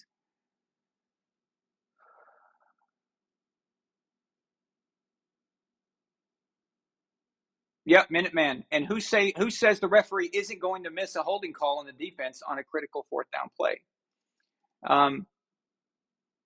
I'm going to get a little nerdy on you guys for a second, if that's okay. It's been a weird show tonight. I've kind of talked about different things. We've philosophized a bit. I've shared some of my life story. We had some jokes about balls. It's a kind of a weird show tonight, right? But we're going to talk geek just for a second, and it matters, okay? So I'm a big Star Trek fan, and I'm not a fan of the original series that much. It's probably my least favorite, other than the new ones. The new ones are garbage. But my favorite series is Deep Space Nine, Star Trek Deep Space Nine, and its run was in the 90s. And I think that's the best one. But there's an episode, okay? And then this just shows you about analytics, okay? This tells you everything. So there's an episode where they bring some mutants okay, mutant, I got to explain that. So there's a eugenics war at some point where people, like if your child was mentally deficient in some way, they would artificially enhance that child, and it'd grow up to be really smart and really fast and quick and like superhuman almost, okay? And they found out that the doctor that's the Federation doctor that's on the space station is one of them, and that he was hiding it. But because he was a productive member of society, see, most people who had done those things during the eugenics war to their children, those children grew up to be messed up, like kind of crazy or odd, or couldn't live on their own in society, but they were like really smart savants, okay? Kind of like Dustin Hoffman in Rain Man, where he's really smart at one thing, but as far as generally can't really live on his own. But they invite these people to watch the doctor work, hoping that it would inspire them to kind of be a productive member of society. And what they do is they put together a lot of averages. The Federation is at war with a group called the Dominion, and they're losing the war, right? And so these guys come into the doctor and tell and come up with all these statistics that say they're going to lose the war, so they should surrender. They should absolutely just surrender. And the doctor takes it to the head of the captain of the Federation's the Federation outpost there, and he gets mad. He's like, surrender. I don't care how smart these guys are. The analytics say that we should surrender and then try to make a rebellion maybe in 2 or 3 generations down the road. We're like, I don't care if we're facing certain defeat. We're not surrendering. So those mutants they're mad that they wouldn't accept their analytics that say you should surrender and save a lot of lives. So the mutants take it upon themselves to try to give the information to the enemy, hoping that would make them surrender and have no choice. The problem is that one of the mutants surrender. Let me backtrack. These guys' math is so perfect. They're so good. They know all kinds of things. It's so perfect. So them losing the war was an absolute certainty, right? But what they didn't anticipate is that one of their group betrayed them. One of their group told on them and completely changed the outcome. And the point of the story is that even though these guys were super genius, and all the analytics in the world said that the Federation should surrender to the Dominion, one person, they couldn't account for one person betraying them. They accounted for everything. They accounted for how many ships, how strong they are, how long this war could go on, how many troops, all those things. They counted for every single thing. It's brilliant math, dude. We're talking brilliant. They just missed that one little detail of someone betraying them and turning them in and changing the outcome. Just like that. Just like that. That fast. That quick. That easy. It all comes crumbling down. One thing like that. One young girl that never spoke to anybody, that nobody thought she could talk, she turned them in and screwed them over. So no matter how smart they thought they were, no matter how good their math was, no matter how good their analytics were, it just took one person. It just took one person to say, hey, yeah, they're kind of screwing this up. They're telling on you. They're going behind your back. It's all comes crumbling down. Okay. This episode is I think it's in season 5 or 6 of Deep Space Nine. It's called Probability, and that right there is analytics. That is analytics. One thing can cause this all to crumble down. You can have every contingency made for, and it would all come crumbling down based on an injury that day, based on a sickness, based on one guy just looking at something. Maybe he looks at a cheerleader on the side, and then boom, he misses his block. Oh, it's over. Okay. What would the analytics say in Super Bowl 51 on that missed block by the running back when Dante Hightower came in and did the sack fumble on Matt Ryan? The analytics didn't account for that. They didn't account for that. Why did he miss his block? He was just standing there, and it was like he was looking somewhere else. The analytics wouldn't account for that, but he did it. He made the mistake because he's human, and you can't go by that. And so when I'm like giving picks for games and people are betting for games and stuff, you got to look at the matchup. You can't worry about what happened 5 weeks ago, 6 weeks ago. Let me tell you something. These teams are different than they were 5, 6 weeks ago. Things have changed. I'm telling you, things have changed. I don't care. Even if they have no injuries, which is impossible, but if they had no injuries, they're different people than they were 6 years ago. We're different people than we were yesterday. Okay? Yesterday may have been focused. Maybe today you're not as focused. And that was just yesterday.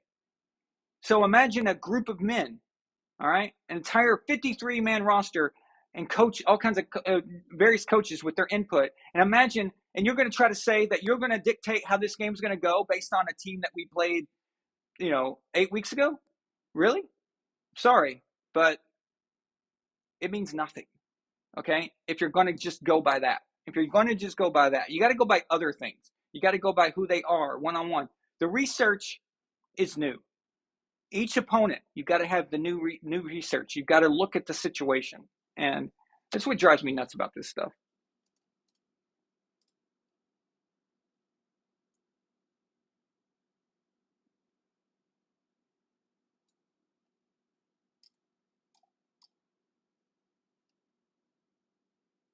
Gord King says, if the analytics were so worthwhile, there would be no need for a head coach. A decent computer with the right algorithms could just call the game and call in the plays. Exactly. You've got, what are you for? So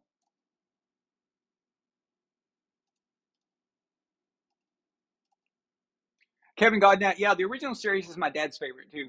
It's just I prefer Deep Space Nine and Next Generation a bit over original series. It's probably a generational thing though with me. I don't know. I mean, I don't know about you, but for me, it's probably just a generational thing. So.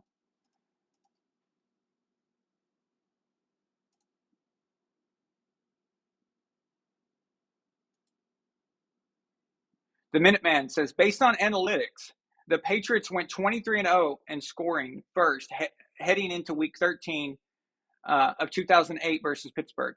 In that game, the Patriots scored a 7-0 lead, but lost 30-10.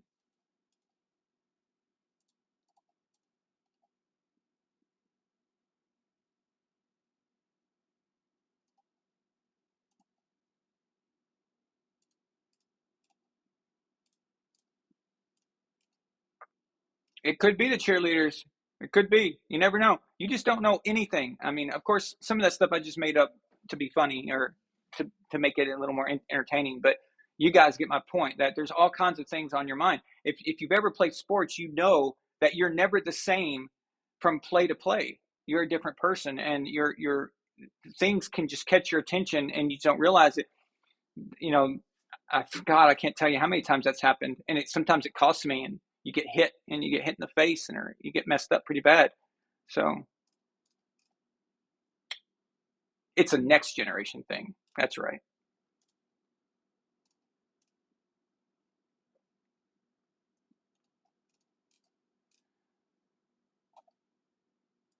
Anthony Preston, Anthony, did you just join?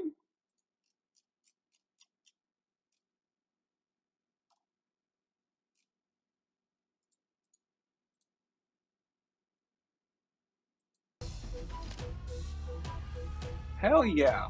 Thank you. Anthony Preston just joined the cavalry. Nice. Hell yes. Thank you so much, man. I appreciate you. Welcome to the Empire.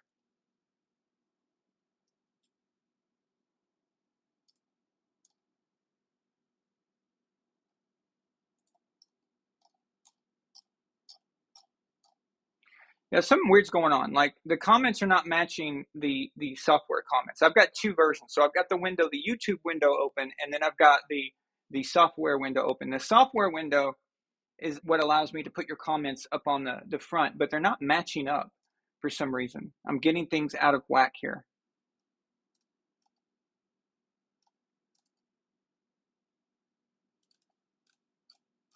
So that's why there's all these little interruptions or me taking so long.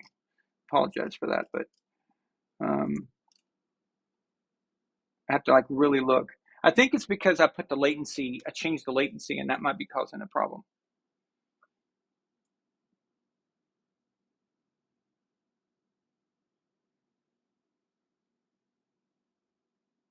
And Anthony Preston says, in regards to analytics, the saying past behavior predict future behavior is taken too literally in modern football, and you can't. Yeah, and you may be able to use analytics for maybe tennis players or something like that. Tennis players tend to follow a habit, and their shot is their shot, and that's what they do, and that's how they are. But even then, you can't account for their mentality that day or their thinking process. But I'd say analytics, if you're going to use them on something, on one guy, one person, at least you have removed so many of the variations that can happen, and the variables that can happen on a football team. I mean, you've got so many people. It's just ridiculous. You got 11 on one side, 11 on the other. You've got all the other rosters that come in, the guys who come in and out, all the coaches who give their input from week to week. What if a coach says something different to that guy that your analytics weren't expecting? I mean, we can go over this all day, but I'm just saying that it's just way too much. And it shouldn't be taken so seriously as a decision maker for these coaches, and they do it.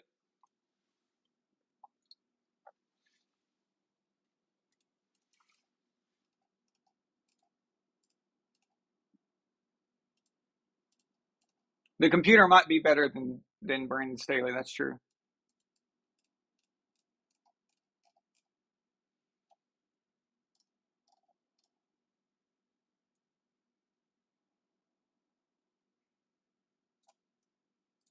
Yeah, I'm just going to screenshot it if it's not going to pop up. Boom.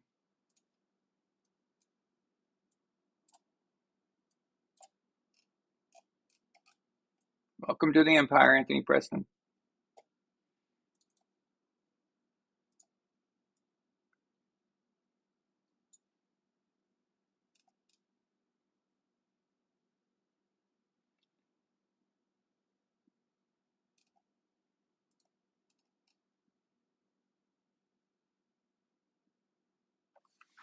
All right.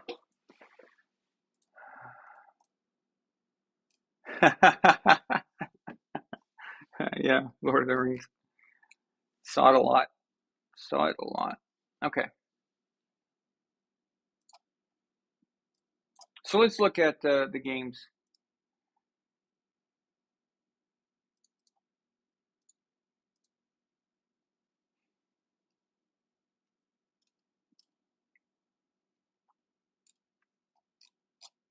And by the way, I think I've said this before, but if some of you, I know betting on games now is very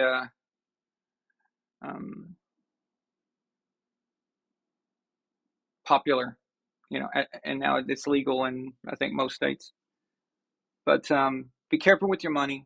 If you're betting on games and stuff, don't bet anything So basically, this is how you decide how much you're going to gamble. Think about a certain number amount. Now picture yourself flushing it down the toilet. And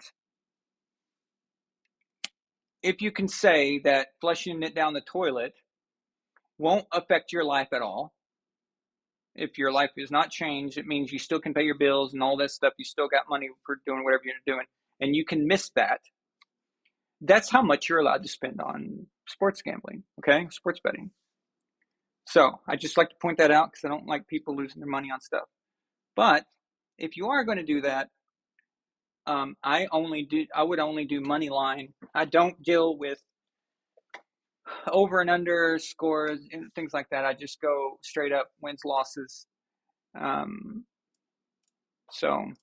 But make sure that you don't bet what you can't lose. You've got to assume in any gambling, you've got to assume the worst.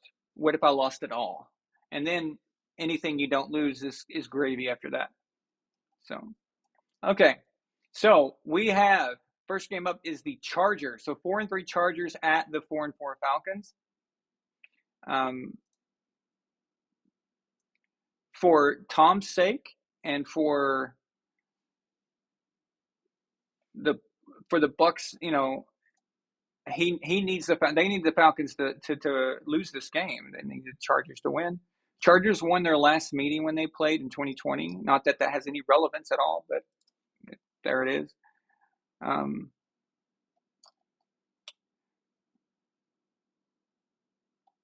The Falcons are kind of weird. Like they're kind of just,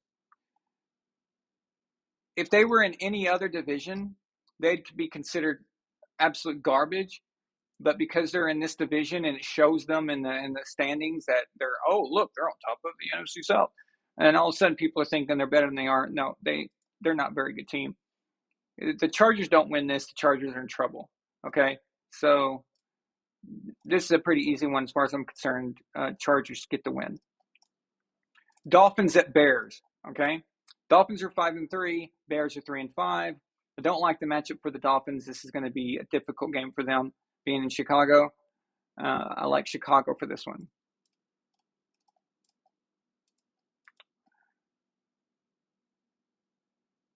Panthers, the 2-6 Panthers at the 4-4 Bengals. This is another NFC South division rival of Brady's, and again, this is a game that the Bengals have to win for Brady's sake. Just keep these NFC South teams losing, and that's exactly what's going to happen. The Bengals are going to destroy the Panthers. I mean, it's going to be an absolute beatdown. Green Bay at Detroit Lions. I don't like what I'm seeing from Green Bay. So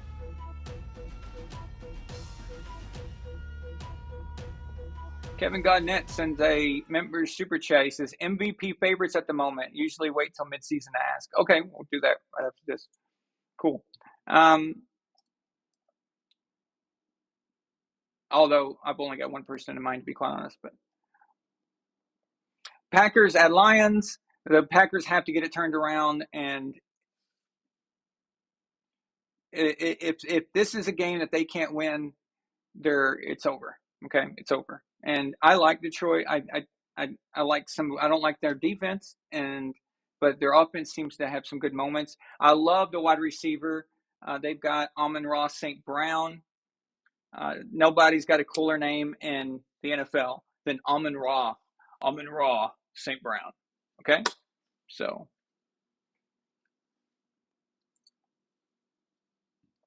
but still, it's not enough. All right. Okay. Next, let's see. Actually, guys, can you give me about 60 to 90 seconds? I'll be right back. Don't go anywhere, and we'll finish this up. So we're almost done anyway, so I'll be right back.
Okay, so Elf of Courage. I thought you were already a member. Why does it say you just joined? Oh, you did just join. I thought I was gonna sworn you were a member already. That's so weird. Awesome, man. Guys, thank you so much. Thank you. And we have another new member tonight. I really appreciate you guys. Let's see, I'll post that up here too. So Anthony Preston and Elf of Courage joins tonight. So yeah, if you join, you'll instantly get that little number next to your name. And let's see here. There we go. Hell yes. Thank you guys so much. You're awesome.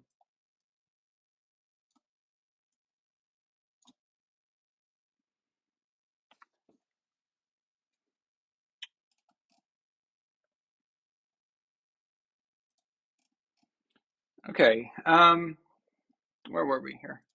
So we have the Raiders.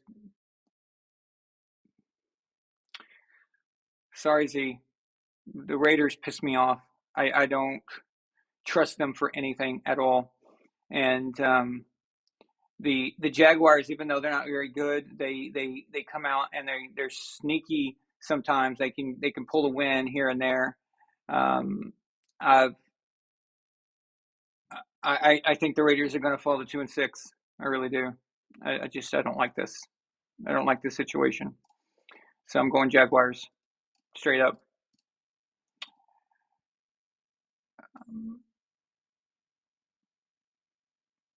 Colts, of course, is at the Patriots.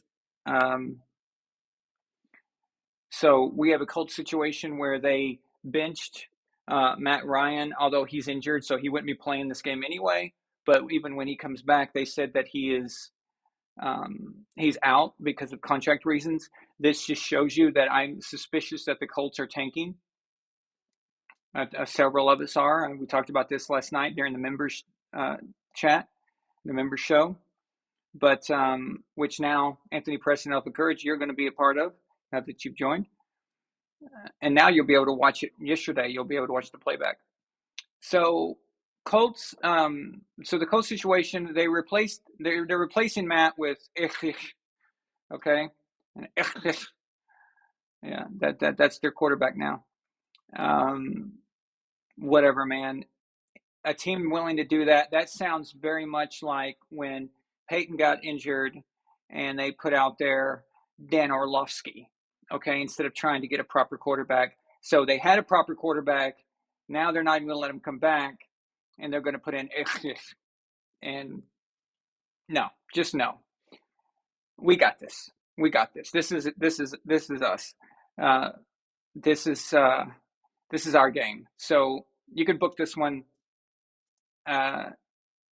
It's not my lock of the week, but you can hang your hat on this one. Bills at Jets. Division games are weird. I should get a T-shirt of that. Division games are weird. VAS. Okay. That's what I always say because it's so true. That's why I never bought into the this or that. Look who they're playing, or they're in an easy division. Blah blah blah. Well, those division games aren't a walk in the park, and they never are. Even for the greatest teams, can have battles. Even if they win the game, they have absolute battles with some of their division rivals. This is one of those type of games where the Bills are not going to be able to just completely overrun them. And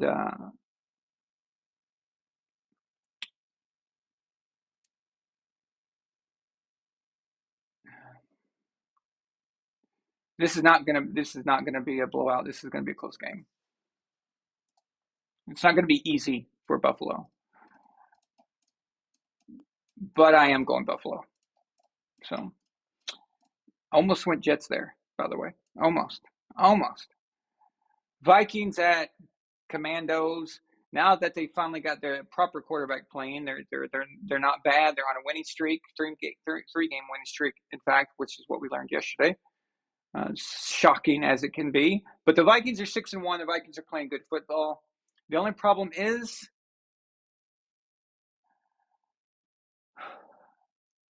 sometimes they do Vikings things, and what that means is they lose a game that you're expecting them to win. This is not going to be one of them. The Vikings will go 7-1. Oh my gosh, I can't believe I'm saying that. It's crazy. Wow. So Seahawks at Cardinals. Seahawks. That's it. Done. Seahawks are winning that one. Can't believe that either. It's so what a weird year.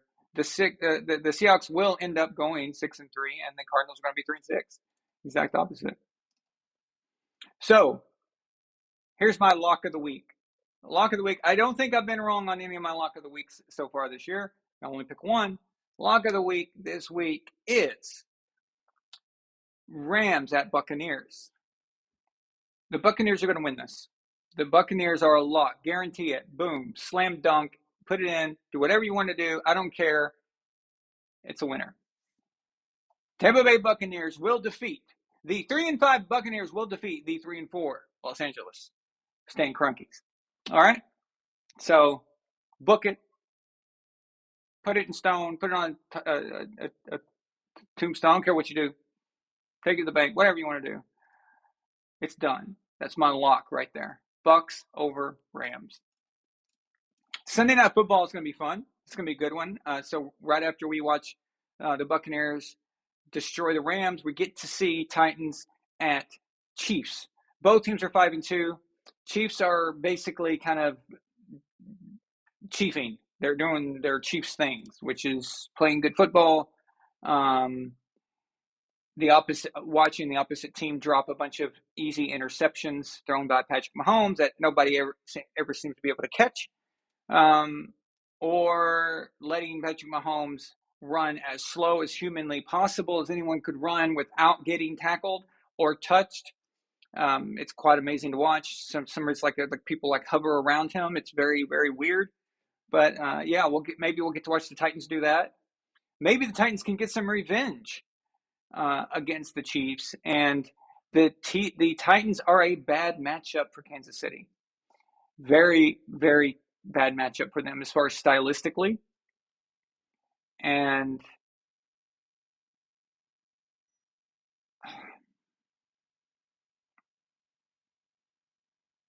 I don't know. That I'm going with the upset here. Tennessee over Kansas City. I think this is maybe the first time I've picked against Kansas City all season. Maybe not. I think I picked Buffalo over them. But yeah, I'm going Titans with the upset here. I guess it would be a small upset considering it's in Kansas City, but they're both 5-2. The Titans seem to have hit their stride. Titans can win ugly games, ugly, nasty games, and they're going to make this an ugly, nasty game for Kansas City.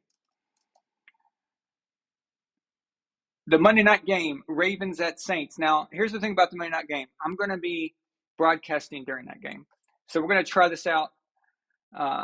Let's see how this works. I think it would make Monday night games and Thursday night games tend to be bad matchups or boring matchups. We get some every once in a while that are pretty good, but we need a way to kind of make them more interesting, and even more interesting for myself.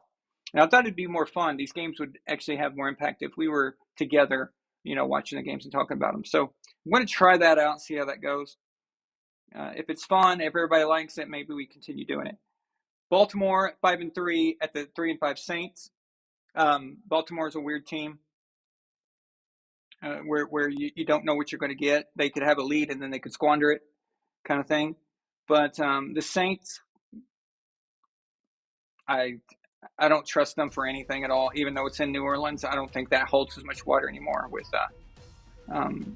Sean Payton not being there. So I've got Ravens, of course, over Saints, but we'll be covering that one all night, probably. So, well, we have a new member, Kevin. Wait, Kevin's been a member for a long time. It must be a resubmission every month. So, thank you, Kevin. Appreciate you, buddy.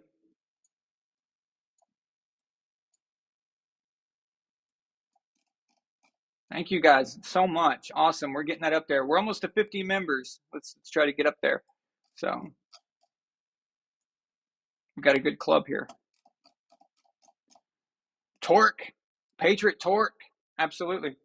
So you guys were asking about MVP. MVP.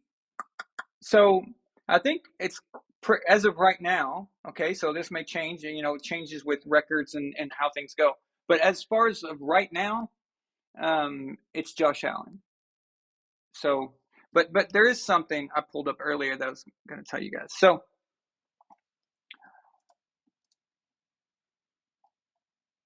regarding the Eagles, I'm not sold on the Eagles. I know they're 8-0. It's the first time they've ever been 8-0, I think, in their history there. But they beat up on the Texans, poor Texans. Okay, fine. But Colin Cowherd was trying to say that Jalen Hurts is a star, and all of a sudden, and he's the future, and then I saw what's his face, Dan Orlovsky, say that Justin Fields is the future of the. What does this mean exactly? The future. Last time I checked, are there some guys named Josh Allen, Patrick Mahomes, Justin Herbert? Do those names not mean anything? I'm just wondering, like, do they not exist? I'm just curious. Like, what is this artificial hype for this guy? You know, the Eagles are sneaky doing pretty good right now. They're okay. You're right. I mean, it's just really. I mean, really, no. But check this out, though. People are wanting to say that Tom Brady's finished, right?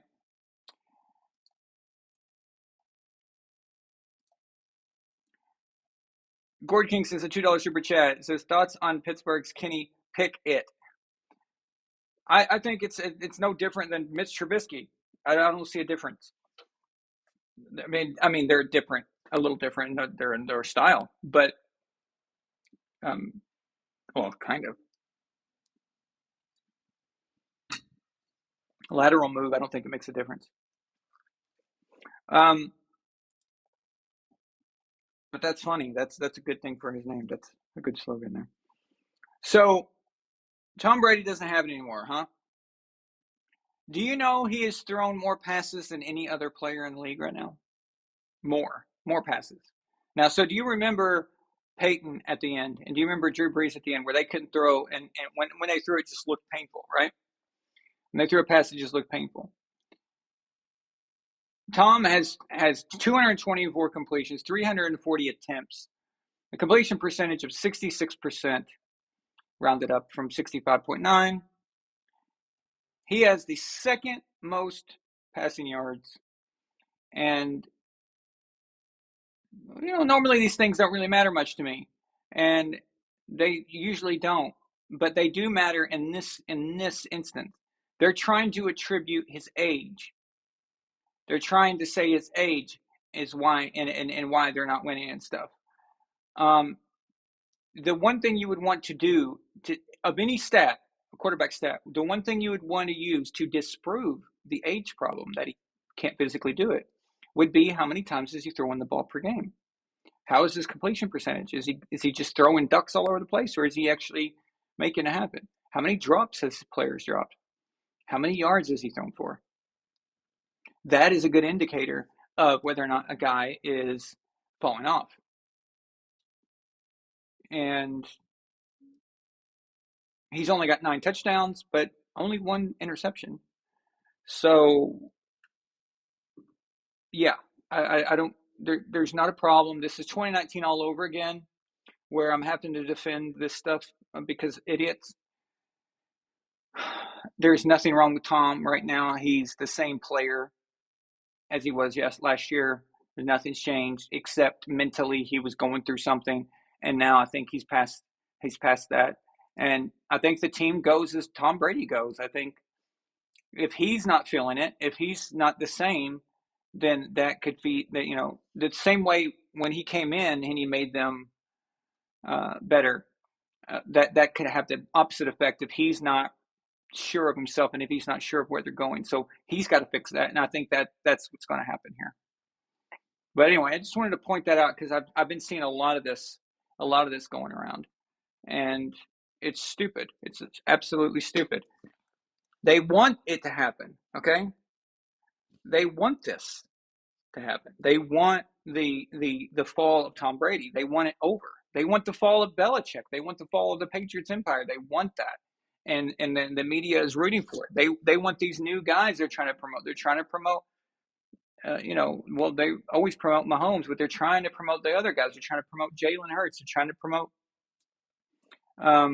Josh Allen and guys like that. They want this new group, and they're sick of it. They're sick of Brady. They're sick of all that, and they're going to say it enough. Eventually, they're going to be right. Eventually, it's going to end, but it's not here yet. So no matter what they say, it's just nonsense. I'll be the first one on here to say, guys, I think it's coming to an end. I think Brady is. If that ever happened, I would be the first one to say it. But I don't think that's going to happen. I don't think Tom's going to let himself do that. I think that he'll feel something's wrong, and then he just won't join the next season if he feels that. I don't think we're going to see a fall off like Peyton in that regard. So. And you know what? Peyton did have a fall off. He still went out with a freaking Super Bowl victory. Okay. So let's not act like even that's a big deal. It's not a bad thing. If Tom Brady's last year and he's throwing some ducks at the end there, okay, and he still wins a ring, I'll take that. I'll take that in a second. Yeah.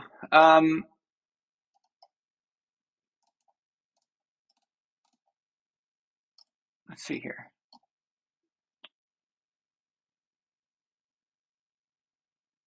Yeah, I just think Josh is playing the best football. Like I said, I know, Mahomes is doing Mahomes stuff, and he's definitely, I would consider him. Jalen Hurts, of course, is having a good year. Strangely enough, I never thought I'd be saying this, but Geno Smith, not that he's in MVP contention, but I'm just saying, though, Geno Smith, who saw this coming? Who saw this? You remember the days of the Geno Smith Jets, okay? No one saw this coming. Nobody. I mean, if you did, you're a liar. Maybe Geno's mother. Actually, no, Geno's mother didn't believe it either, okay? There's no way. There's no way anyone saw this happening, okay? So it looked like Tank City. And, yeah, so shout out to him. But there's your five, I'd say. There are four. Let's see, the top rig. Let's see here. Don't listen to the Tua stuff. That's fake news. It's fake news. So yeah, basically there's three obvious ones. There's Josh Allen, Patrick Mahomes, and Jalen Hurts, and I don't see the Eagles sustaining that for Jalen, so he's going to fall off quickly. Patrick and Josh it's going to be between those two at the end. It's a quarterback award now. It's been a long time. No non-quarterback is going to win this thing, so it doesn't even matter at this point. I don't know why they just don't separate it and have a quarterback award that's like the all quarterback thing, But yeah, and soon we're going to be figuring that out for us too. So, but stats don't matter if you ain't got a record. Don't matter one bit.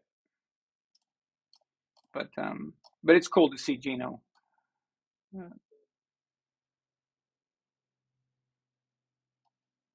Yeah, Kevin Gagnette says sports media is obsessed with the decline of great players. Look how quickly they turned on Wilson and Rodgers. I'm not, I told some Packers fans the other day on on the Packers channel. I commented and I said, guys, as long as you got an elite, legendary quarterback, as long as you've got that, you still got something. You just got to get it figured out. And I even think Russell Wilson, I've been saying this for weeks, I think that will get figured out at some point. Don't know if it's going to be this year. It looks like it might not be, but at some point it's going to straighten out. He's a great player. He's a great quarterback. It's just the meshing of these Broncos and Russell is just not clicking. There's some problems there. Not everybody can go to a new team and it just works. That's a hard thing to do. And people are looking at recent things. So they if you want to go back to when Peyton moved to Denver and all of a sudden Denver was a contender like that, okay? Or if you see Tom go to the Bucs, that's what people are seeing. They're thinking that is the magic thing, and they're expecting that now. And of course, Denver has got a right to expect that when you give a guy that much money. But that was stupid of them. I wouldn't have given Russell a new contract until I've seen him in our system. But that new contract may have been a stipulation to trigger the trade to begin with.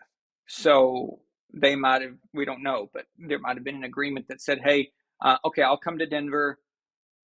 You can trade me, but I want a new deal. And so that might have been the reason they did it. But if that wasn't the case, then Denver was very stupid for not testing it first and then finding out. So, but make no mistake, Russell's still he's still a great quarterback. And you know what? Denver might not be the answer for him. And he might be traded again somewhere. So who knows? But yeah, you're absolutely right, Kevin. They're trying to push out. It's like they move on to the next thing so quickly. It's crazy. Remember how the Dolphins were the new toy at the beginning of the year, and I was saying the Dolphins are frauds. This is a joke. I don't know why they're making big. Now nobody cares about the Dolphins. How quickly they've changed. Now it's all Eagles, Eagles, Eagles. All of a sudden, it's like, okay, sure, you have a pretty good coach team. Now Jalen is playing pretty good football. They're playing pretty good football overall, but I'm not sold on them for Super Bowl contention.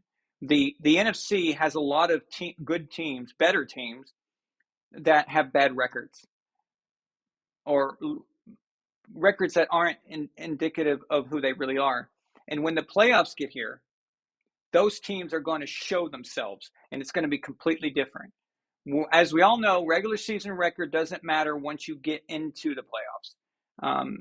It matters for your seed, but once you've got to play the game, it doesn't matter much.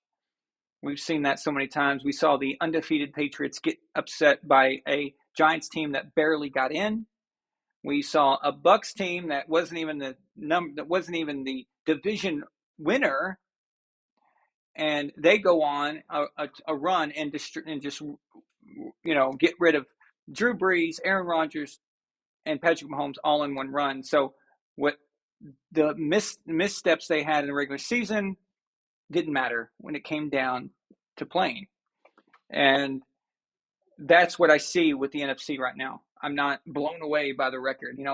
I saw people on ESPN saying, oh, the Eagles are the Super Bowl favorites for the NFC. Why? Is it something that you saw on tape that you think this? Do you think that they're so above and beyond these other teams? Let me tell you something. The Eagles can easily lose right now, as the teams are today. They could easily lose to a Vikings team that they beat in week 2. The Vikings are not the same team as they were in week 2. And the Eagles could lose to them if they had to meet them in the playoffs. They could easily lose to the 49ers. In fact, I'd pick the 49ers to beat them, even though the 49ers record doesn't look like that they're very good. People are too like, oh my God, look at the record. No, this stuff matters down the stretch. How a team is playing and how good they really are and when they're put to the test. The Bucs get it figured out. I would have them in contention for beating the Eagles if the Bucs can just get back to the way that they're capable of playing with the roster they have. There are several teams that can do this. The Giants, I'm a little suspicious of. I think the Cowboys by playoff time, if they're doing well and Dak is getting acclimated and everything is working well there, I think Dallas could put out Philadelphia. I'm just not sold on these guys. So, oh, they're 8-0 after they beat Houston.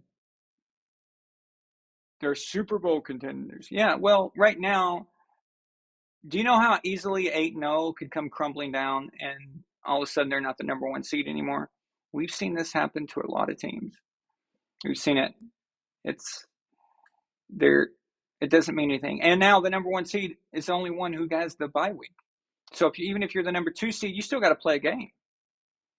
So they could ride this. Now, Eagles are not going to just go on a losing streak or anything. That's not what I'm saying. But being 8-0 does not mean that you're going to be 14-3. Okay? That's a long way from now. You could easily lose 3, 4, 5 games, and then suddenly somebody sneaks in there. Just like, whoa, what the hell just happened? Okay? So another team, just as easily as the Eagles have gone 8-0, another team could come along with a favorable schedule. Things kind of go their way. A ball bounces their way here or there. And now they're on that 8-0 winning streak. And now all of a sudden the tables have turned. And it's just these reactions. I don't react to record. I react to where we're at in the year. And I react to what I see. What I see and how the teams are playing, how their quarterback is playing, what decisions the coaches make when I watch them, where their weaknesses are, where their strengths are, and then determine that.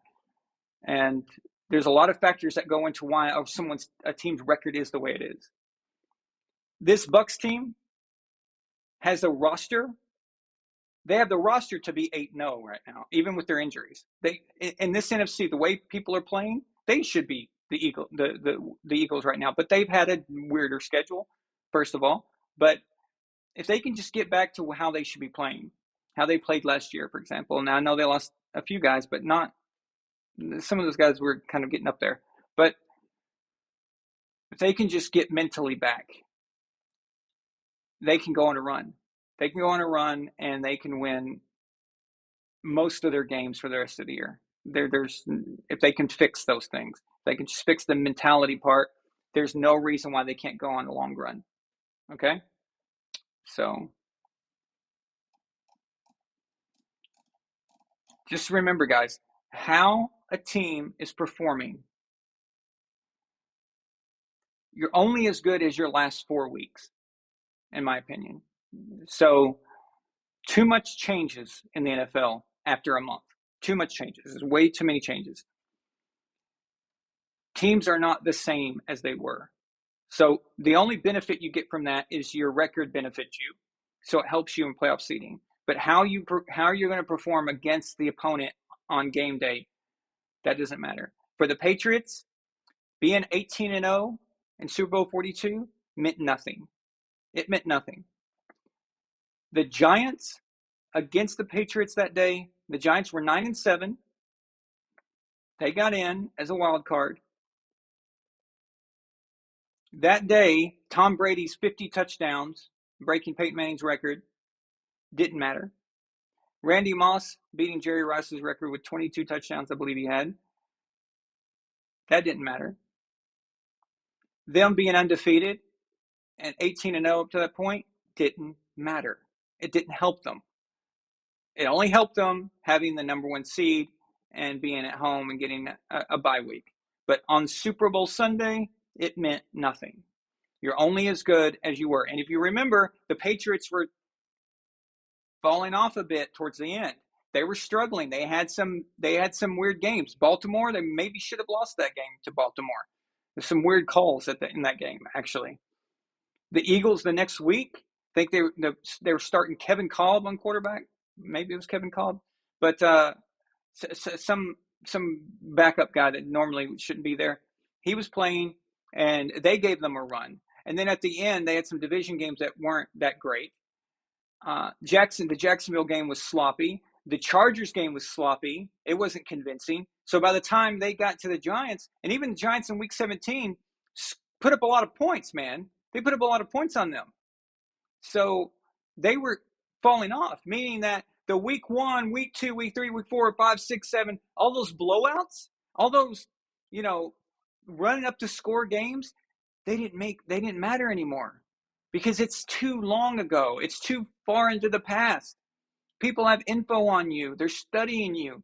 And those teams have changed. They've changed as teams. They've evolved. And by the time the Giants got to the playoffs, they had it figured out, man. They had it figured out. They knew what they were doing. And that's all that mattered. So their 9-7 record had meant no difference. There was no difference between a 9-7 Giants team that met in the Super Bowl with the Patriots and a 16-0 Patriots team. Those records meant nothing. All that mattered was the last 4 weeks, how they were preparing and how they were playing in the last 4 weeks of that playoff moment. That's it. That's all that mattered. And that's why I look at that for trying to figure out how a quarterback is going to play and what the strengths are and how good a team is. 4 weeks, man. 4 weeks. Look at 4 weeks. That's it. Everything else before that, just, yeah. So 4 weeks. I'm going to say it one more time. 4 weeks. 4 weeks tells you who a team is.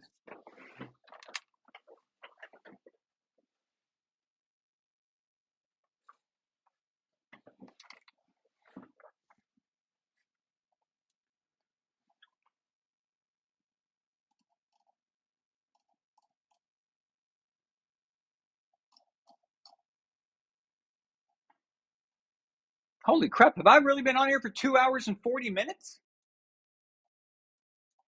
Wow. I did go on a lot of weird rants tonight, though, didn't I? Okay.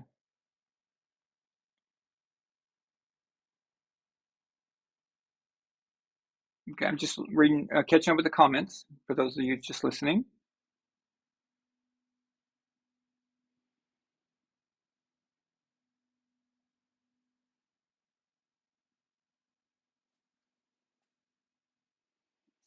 Brandon Burkhart, that's what I said the other day on the show. I said that the Eagles remind me of the Steelers, the 11-0 Steelers, and even us when we started off really well.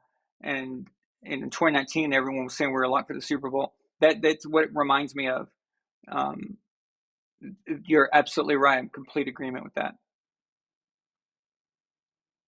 I didn't say they were pretenders, Gord King. I didn't say they were pretenders. But the conference is deceiving. They're not Super Bowl bound, in my opinion. It's not. It's way too early. There's way too many games left. There's way too much can happen from now until then, and I'm just not convinced enough about them. And I don't know. I see a lot of Philadelphia that can be exploited by good teams right now. And by the time the playoffs are a different animal, man. Different animal. We remember Lamar Jackson's experience in the playoffs. Remember what happened to him? Oh, he took over for Joe Flacco. He's amazing. He's the future, and then just come like a deer in headlights. And that was a winnable game for Baltimore. That was a winnable game. I think it was against the Chargers, and all they had to do was put Joe Flacco in, and they probably could have won that. But you don't know what to expect. That moment, Lamar just freaked out.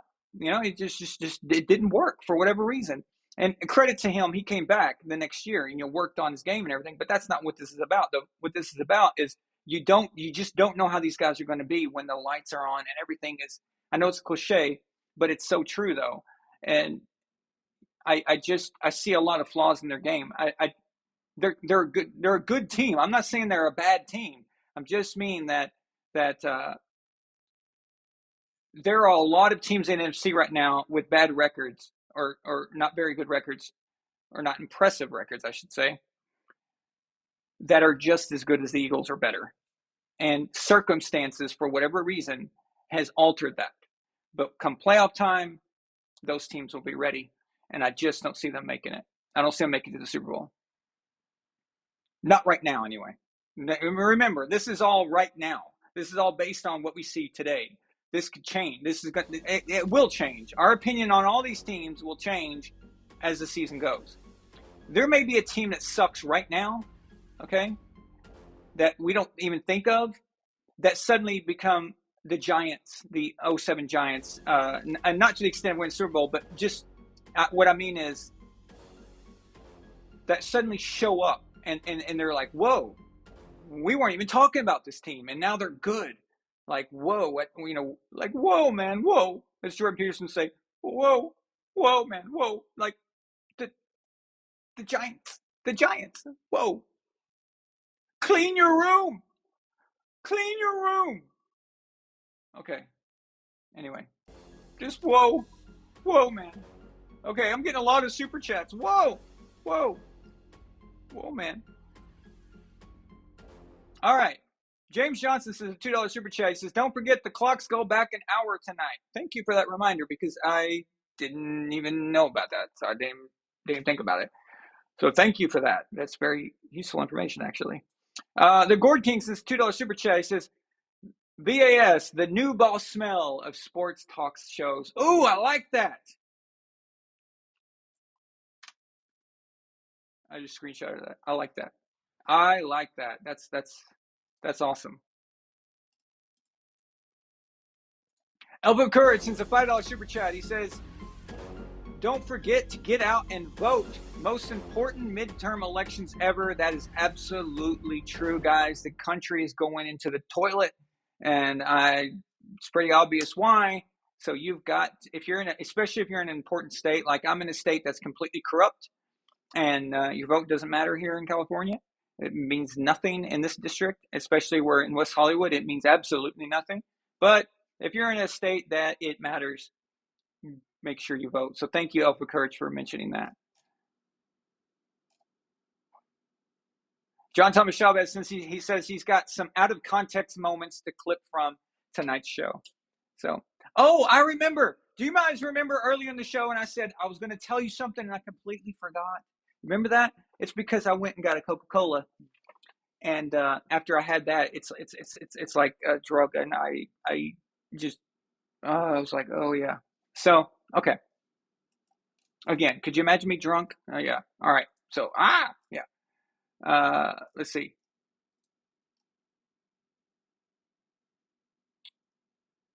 Just waiting for this super chat to come through. There it is. Alpha Courage sends another super chat. Thank you, Alpha. I appreciate it. Since the $2 super chat says, tune in next Tuesday for Balls Allen Sports. So, guys, what we're going to have to do is we're going to have to talk Milena into recording a version of that Balls Allen Sports. Okay? If you can get her to say that and you get her to do it, you say it in the comment section right now.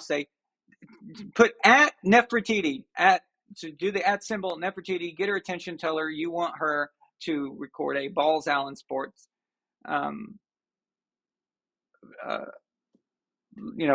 audio logo, whatever you want to call it. So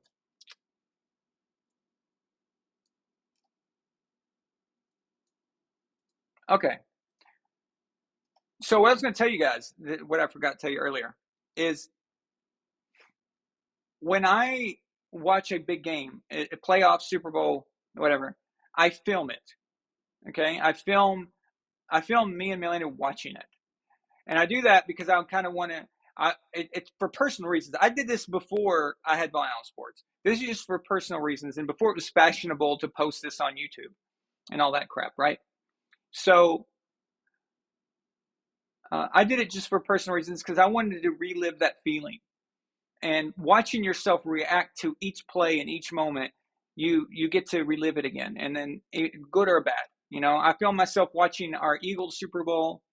I filmed myself watching the Bucs versus Chiefs. I have that entire clip. I have the entire Super Bowl. You can even see the TV from the side. Would you guys be interested in something like that? I could make it members only. It could be a perk for you guys to see.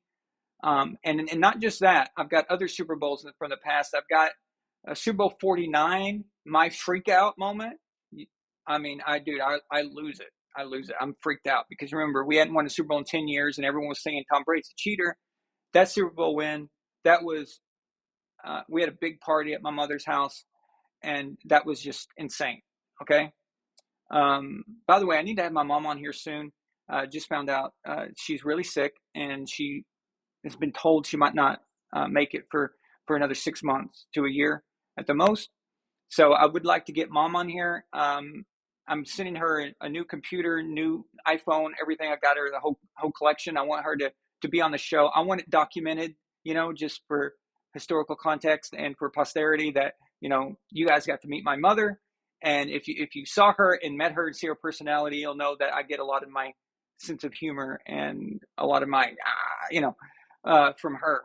But we used to have a lot of Super Bowl parties at her house, and I've got a lot of those on film. So Super Bowl 49, and specifically. But I also ran across something really interesting. The early days of Von Allen Sports. So back in 03, yeah, 04. Back in 04, I got a new camcorder. I remember it was when they started getting smaller and the technology was getting better. I was so excited, and I bought a new camcorder, and I just wanted to film stuff. So I started filming my cats all the time. But then it was the playoffs were coming, and so we thought let's create something fun. So I created a playoff bracket and put it on the wall with helmets. And when some team would win or lose, we would stick the winner's helmet on the playoff bracket, and the losers would be sent to the graveyard. And we'd have a little graveyard there, and we would put them on there. I've got all that stuff. It's so weird. Okay, I look like I'm 16. Seriously, it's so strange to watch it. But it's me and my brother. It's Kevin. Kevin, not Kevin Godnett, but Nightly Sinister there.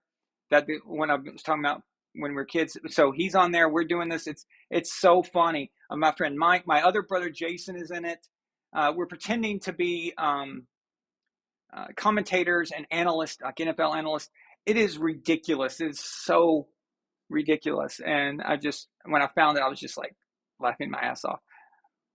But that could be something that we could show you guys for members, that it could be one of those things. It's not something I probably want to just generally make public for Von Allen Sports in general for everyone to see, but it could be something that you guys would want to see. I think it could be fun, right? I've also got films of us playing flag football, and I can just cut out the boring stuff and just show the highlights. Anyway, I've got a lot of past football things that we've done, and it kind of shows that we were always headed to this. We were always headed to Von Allen Sports. I just didn't know it. But there it was. So, Balls Allen Sports. So, yeah. Oh, I love all the at Nefertiti's. Good job, guys. Good job. So you're gonna have to. Good job. You're gonna have to make her. Wait here. Yeah, here we go. I got a good job. Good job! Good job. It's cute!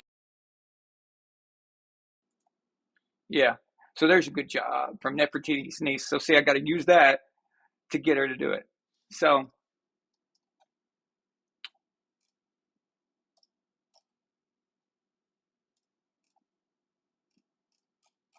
Wow, I've been talking for a while. So.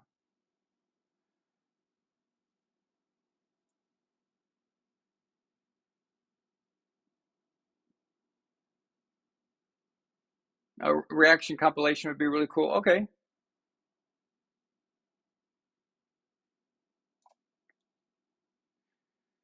Yeah, just I think during the Butler interception, I think one of my nieces, she was a kid at the time, but I think she was the one filming, and she was just like randomly filming things, and I don't know how much of it she caught or who she was filming at the time, but we did get a lot of stuff from that day. It was quite a bit of fun. But yeah, my reaction, they did get my reaction though after we won, so it was crazy.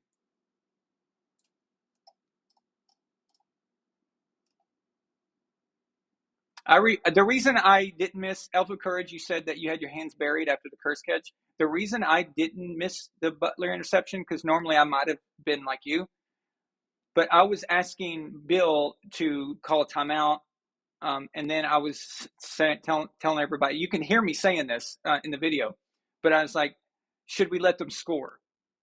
And I was considering, thinking maybe we should just let them score, kind of like in Super Bowl 46 against the Giants in 2011, where we did let them score on purpose, and I thought that was a good idea then. So I was considering those options. So I was watching for that. And when that interception happened, it was weird. It was like, wait, did that really just happen? I mean, huh? It did make sense. Like, it did not seem like it fit within the game because it was so unbelievable that they would throw the ball there. It was so weird, unexpected. And so it didn't seem like it was possible, It took like a second to register. It's such a weird thing. Super Bowl 51, I was with my brother, Steven, in Phoenix. We watched it together, and that was the most stressful thing I've ever experienced. Actually, no, I take that back. There's nothing more stressful than Super Bowl 42, okay? But some of the most stressful moments in my life watching the Patriots or watching a Brady team.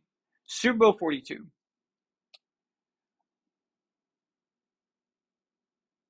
Super Bowl 49 against the Seahawks. The AFC Championship game against the Chiefs in 2018. That one was just that was stressful. Okay. The Bucs versus Packers, NFC Championship game. That one mattered. Because it was Tom. You got to beat Aaron. Can't let Aaron get to the Super Bowl and get one up on Tom. It can't be. There was so much at stake for that one. Those are the games that, there's been so many, of course, but just all out stressful, where I probably aged quite a bit during those games. Those are probably four of the biggest. I'm sure I could think of a few more if I really tried, but yeah.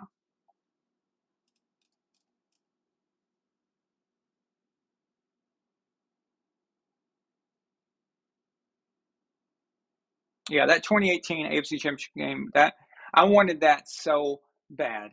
You guys just have no idea. I wanted that one so bad. It was not even funny. And it started out so good. And by halftime, it was like, damn, I can't, we got this. And then all of a sudden, they started coming back and everything was changing. I'm like, my God, this is 2006 AFC Championship game all over again against Peyton Manning, which that one was really stressful too. By the way, I've got film on that one too. The 06. Yeah.